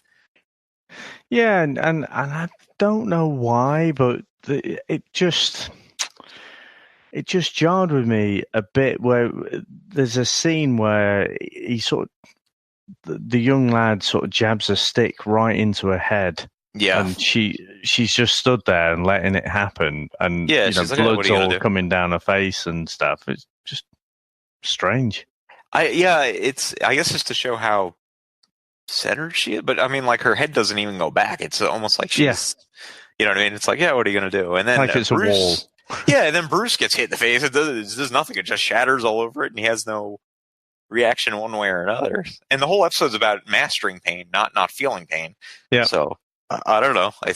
That seemed a little bit odd, but I liked it. I thought it was cool, and I thought it was nice to see him actually have dialogue and interact with somebody for one of these episodes.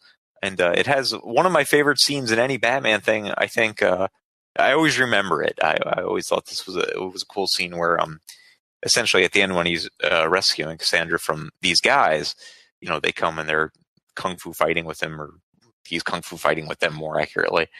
And as he tags one of them, like in the stomach, like they spin out, but a stream of vomit comes out of them as they're spinning away. And I always thought that was kind of a funny, it doesn't look like he hit him that hard, but he's Batman, so he's doing some serious damage there.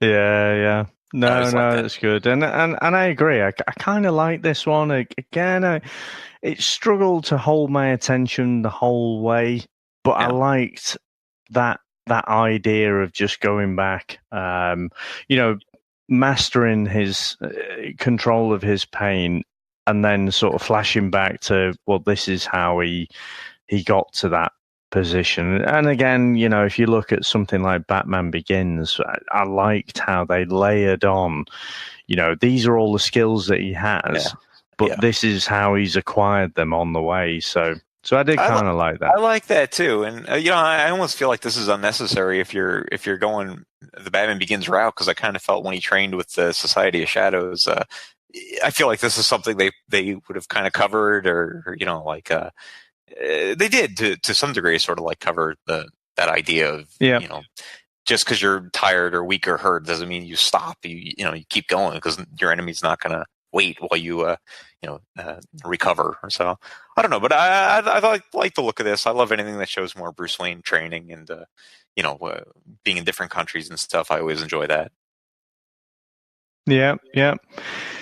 Now, finally, the last one we get to, and it's just simply called Deadshot, isn't it? So we know what this last story is going to be about, and essentially, Bruce he's got a bit of a thing about guns. So he never wants to use guns because the way he lost his parents and what have you. But so what better way than to finish the story with someone like Deadshot, who's kind of all about guns.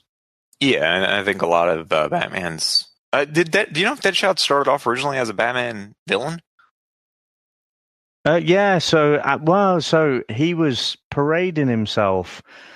He was trying to set himself up as a hero. Deadshot. Yeah, and then got caught out, and then. But yeah, he's always been a kind of Batman antagonist. Yeah, he looked like Abraham Lincoln with like a 6-shooter or something originally, didn't he? It's a really bad design on him. Yeah, and I think all the Batman villains that work best are images, like mirror images or inversion. Two-Face is the duality come to life, and the Joker's not serious, whereas Batman's dead serious. And all that stuff is good. And I think having a all gun all the time villain is an interesting foil to Batman, who's let's use our fists and our gadgets. Yeah, and I think again, it's Deadshot's image has changed a lot, and frequently over the years. So I guess when this one shows up, it's like, right, okay, and he's hired to take out Commissioner Gordon. I've got to say though, I just it was a bit comic booky. Too much, when he eventually gets caught by Batman, and he just crumbles like a 6-year-old girl. Spoiler alert, by the way. Yeah. So it's just, come on. It's very anime to me. Like the motion of they're on a train having this huge shootout and stuff, or it's not really a shootout because there's only one person shooting. Yeah. But what is interesting about it is that Deadshot, his look in this, I think, might even call back a little bit to that Abraham Lincoln look of his original appearance, because he's almost wearing like the bottom half of him he's like wearing like wingtips and trousers, Yeah. Versus the Will Smith Suicide Squad version of him, where he's more in high tech armor and stuff. Yeah. So I thought that was kind of cool, and I like the opening where he's trying to like take that shot from the Ferris wheel, or he doesn't try, he succeeds, and then he ends up shooting a dude right in the head, which seemed a little bit violent for what this was. I but like think, say PG-13. a lot of what we've seen before. I mean, we've seen sort of Batman, stumbling about the sewers with, a shot to the stomach and stuff. But you could kind of say, that's not too bad. A bullet right through the head. Yeah. Okay. This is why it's a PG-13. Oh, 100%. Yeah, he's like, and you see the dude's like eyes roll back, and the people react, and the blood pouring everywhere, like from his head. It's yeah. The PG-13 rating is definitely warranted here, just for that. Yeah. That shot, no pun intended. It's funny, you talk about Batman walk through the sewers and bleeding out or whatever. How come he never gets hepatitis or like a ringworm or anything like that? You know what I mean? Yeah. He's got a gaping open wound. He's through raw sewage. He's getting thrown into it. I assume he's swallowing some of it. And he never gets sick. Never gets sick from that. Well, it's like one of those, isn't it? If Wolverine's chopping up. We've just had Thanksgiving, haven't we? So if he's chopping up turkey with his claws, it's like, well, hang about. Those claws have just come out of your body. Yeah, not only that, aren't these the same claws he uses to like disembowel a bunch of exactly? So, and the next thing you know, he's like they're passing breakfast, and he's like, "Yeah, let me get one of those sausages," and pop the one in there. I'd be like, "Dude, that is absolutely disgusting." It's a healing factor. It's not a cleaning factor. Yeah, exactly. Yeah. So for himself, he's going to avoid having nasty diseases and stuff, but not for everyone else. Kitty Pryde dies of dysentery. Yeah. Yeah. Anyway, back to the episode. I in this episode now, Crispus Allen is apparently Batman's good friend because he's using the bat signal. Yeah, the best of buds now. Well, I don't know how that happened. I think it was just different writers, wasn't it? So he's given him the PDA device that he kind of acquired. Oh, what was it? It was in the third story, wasn't it? From the guy's golf bag. That's why he was on the golf course. That's it. Yeah. So it does all tie back, and again, it's as we were saying before that you don't realize, or I didn't realize, going through the first time, these actually do all connect. And so in some ways, I think it's clever. In other ways, I think, well, surely if it's too clever that you're going to miss it all. I feel a little bit like this was a rushed production. I think that it was probably meant to be something else, and they decided to tie it in with the movie, like you were saying. And I think they might have changed some dialogue and maybe edited some scenes and, kind of made it, like tried to shoehorn it in and rush it through production. Because I do feel like several of these stories would have been much better if they had just been given a little bit more time to breathe. Yep. And then I feel like others probably didn't need to really be in there at all. This could have been more efficient production. Yeah, I think you're right. I mean, again, I'm kind of watching it 10 years after it was intended to be watched, really.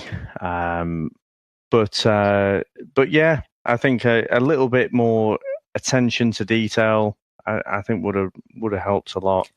Yeah, and I'm watching it as we're talking. I see once again Batman is hanging upside down with the cape up by his boots. Drives me insane. Why does the cape not fall down? Yeah, there must be some kind of magnetic thing going on with the cape.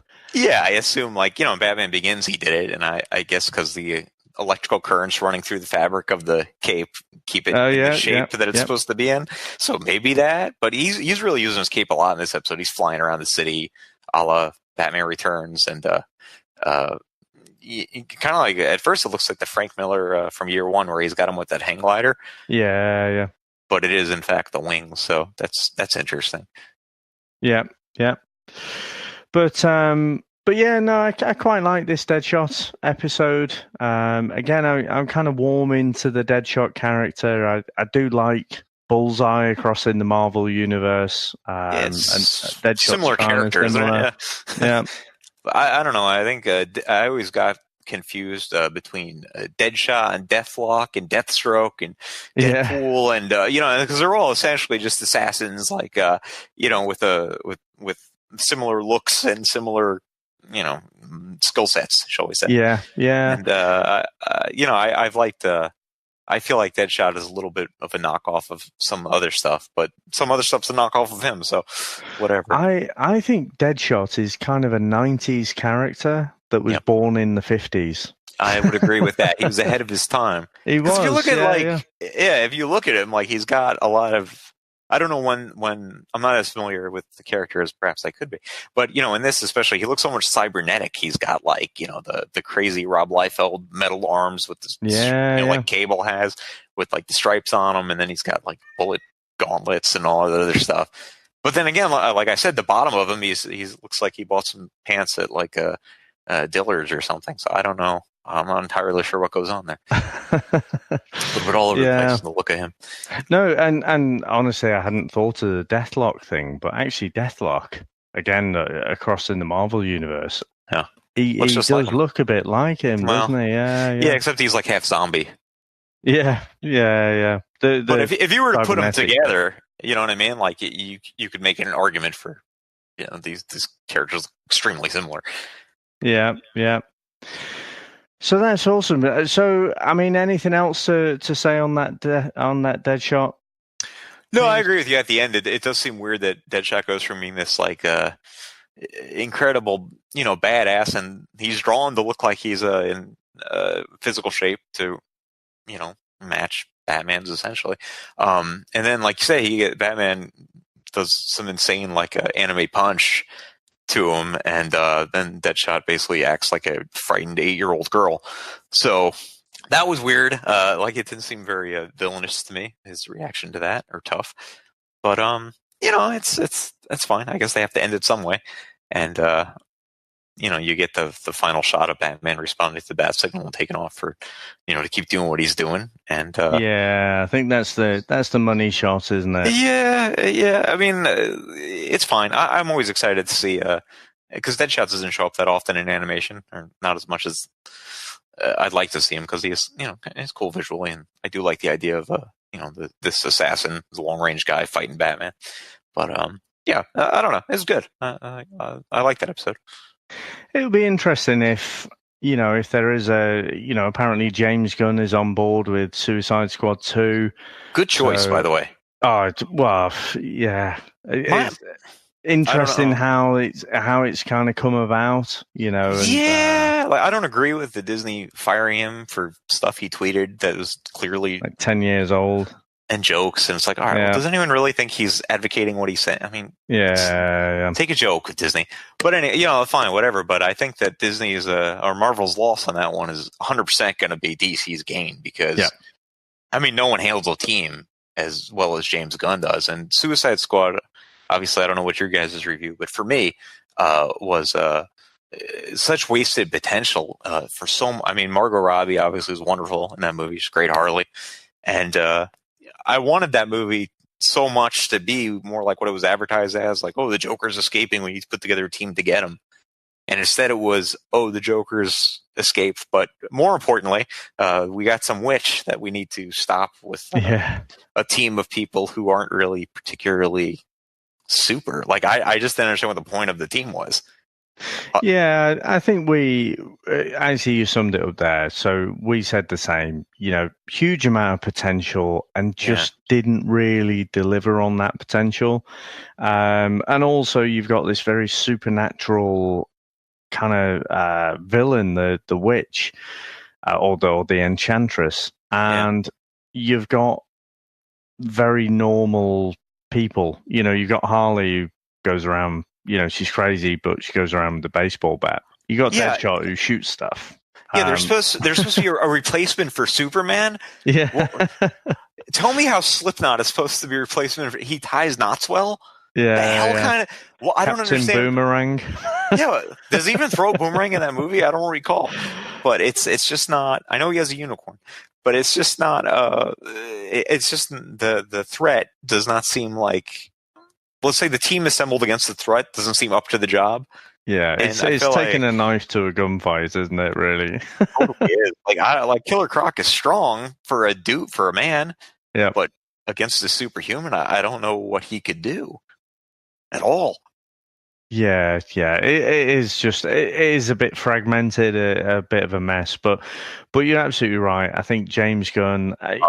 People forget that Guardians of the Galaxy was a huge gamble Oh yeah. going into it, and what he did with that, I think, is just fantastic. So if he is on, I think I'm not sure if he's confirmed now, but I don't know all either. the I know signs seem to be that will happen. So why would you hopefully it not? will. Why would you not? Yeah, He's perfect pick for that.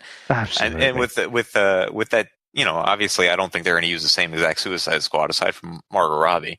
I wouldn't, but some of those characters and Will Smith, I assume, would return just because he's a huge name. But Yeah. I don't know. I think James Gunn could have a lot of fun with that. Yeah, absolutely. I'll watch it either way.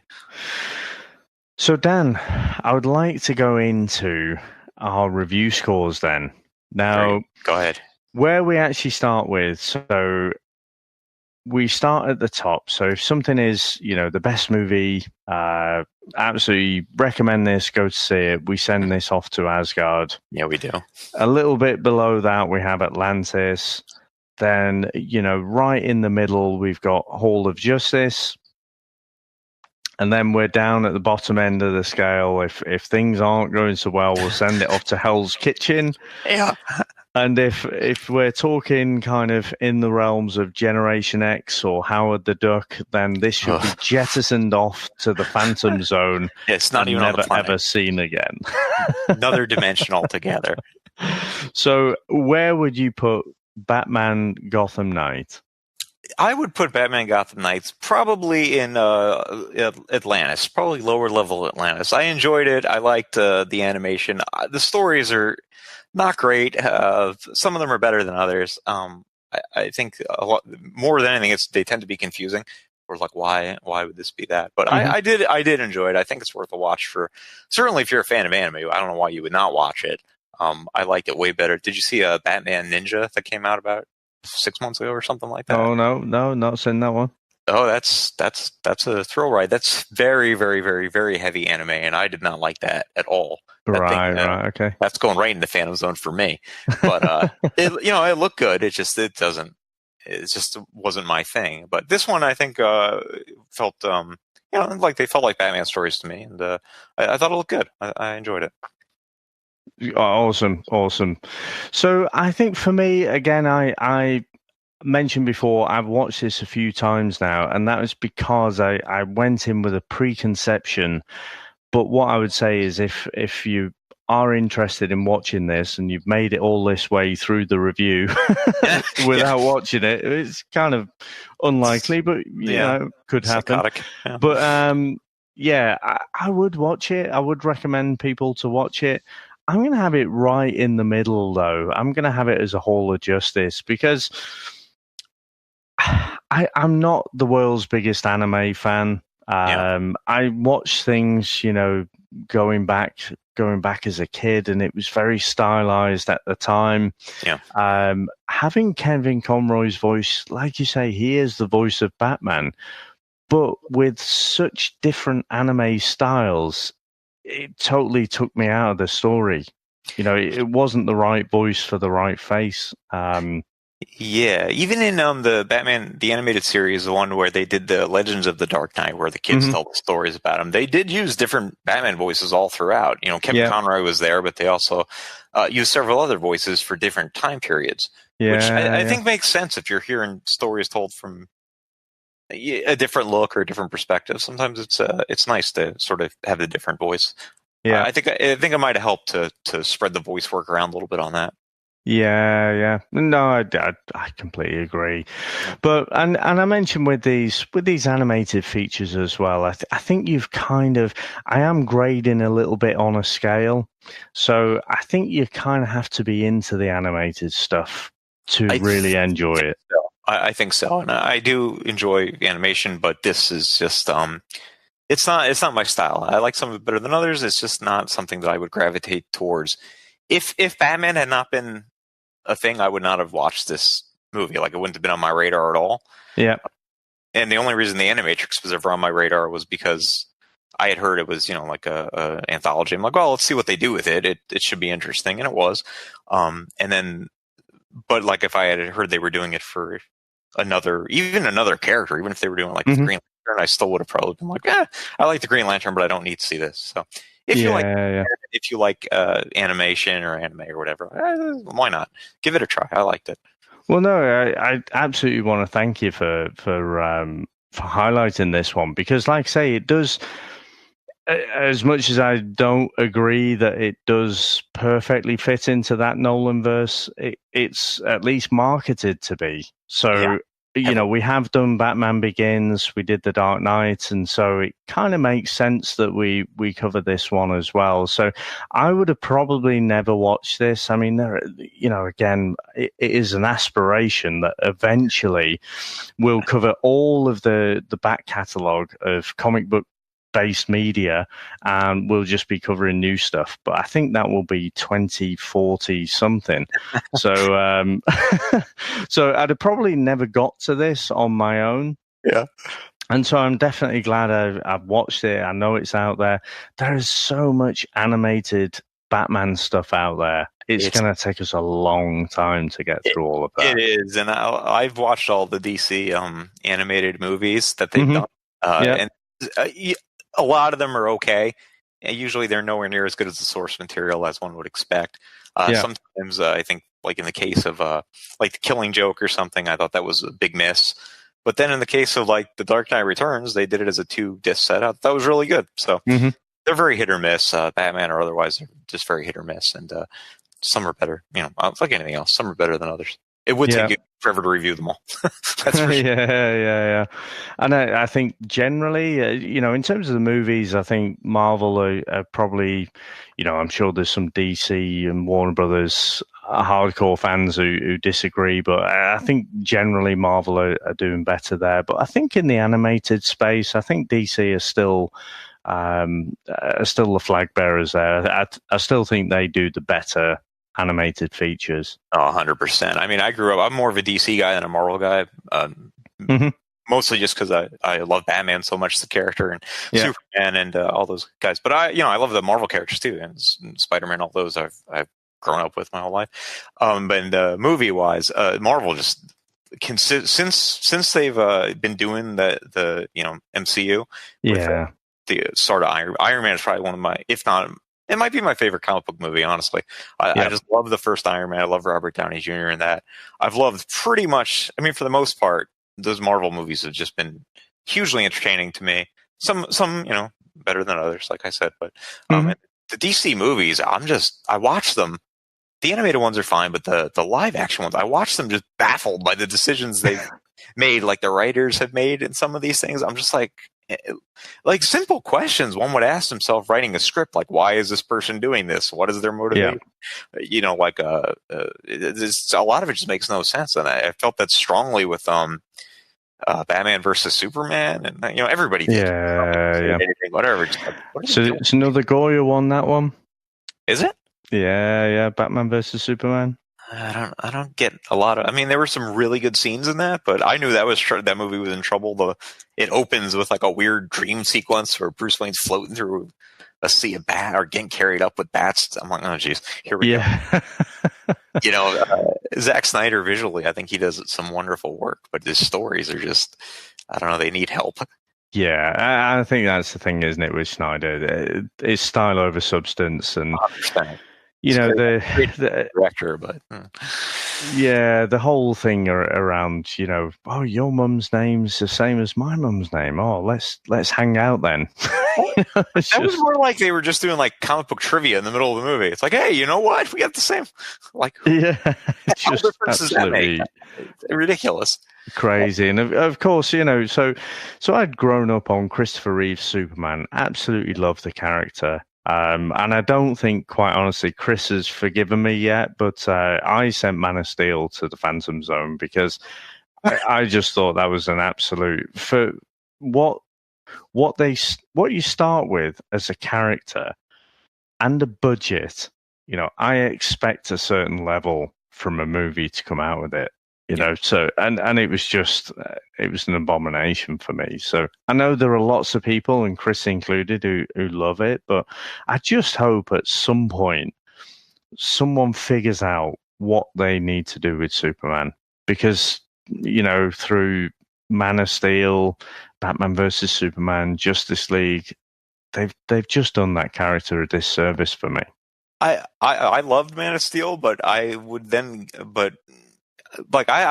mind a darker Superman or whatever they were doing. I liked it for the most part. I would give it high marks, but as that character went through the other movies, I don't know what Superman should be their flagship guy, and he just they're just like cramming stories in. Like they threw the death of Superman into the Batman versus Superman, and last second Doomsday appearance from Zod, and it was crazy. And then Justice League just felt very rushed, and you know, I know they've had a lot of problems behind the scenes and stuff like that. So I agree. I don't know why Warner Brothers doesn't have some sort of brain trust working around the clock to get Superman right. Yeah, because to me, they got Wonder Woman right. I don't know why they can't get Superman, consistent. He's just all over the place. So I agree. Someone will figure it out. They'll get their Robert Downey Jr. Iron Man out of it somewhere. They will. Anyway. So Dan, it's been brilliant having you on and talking through it and stuff. So where can people find you on the interwebs? Oh, on all the interwebs, you can check me out on Twitter. I'm at Bathan96, and Instagram, Bathan96 as well.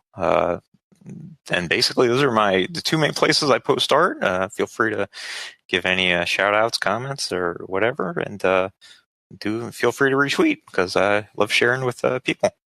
Awesome. And so, again, I think you mentioned you've got which one was it? Suicide Squad image send through to me? Yeah. I'm going to send that through to you probably tomorrow. I doubt I'll get it done tonight, but I'll get it to you tomorrow, I think. Probably by the time this comes out, it'll already be out. So always look out on the Comics in Motion Twitter as well for some of Dan's artwork. Yeah, usually if I have a character, some artwork that'll fit what you guys are talking about, I'll try to throw it in there. Yep. No, that's awesome. So if you want to get in touch with us, you can get us on Twitter at Comics in Motion P. You can get us on Facebook at Comics in Motion Podcast, or you can get us on email if you just want to fire us an email at comicsinmotionpodcast@gmail.com.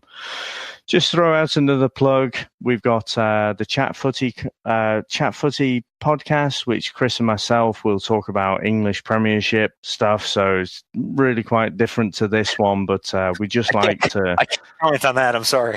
Say again, sorry? I can't comment on that. I don't know anything. Yeah, no, that's all right. So Chris and I, if you imagine, you know, the clubs we support are basically, you know, bitter rivals.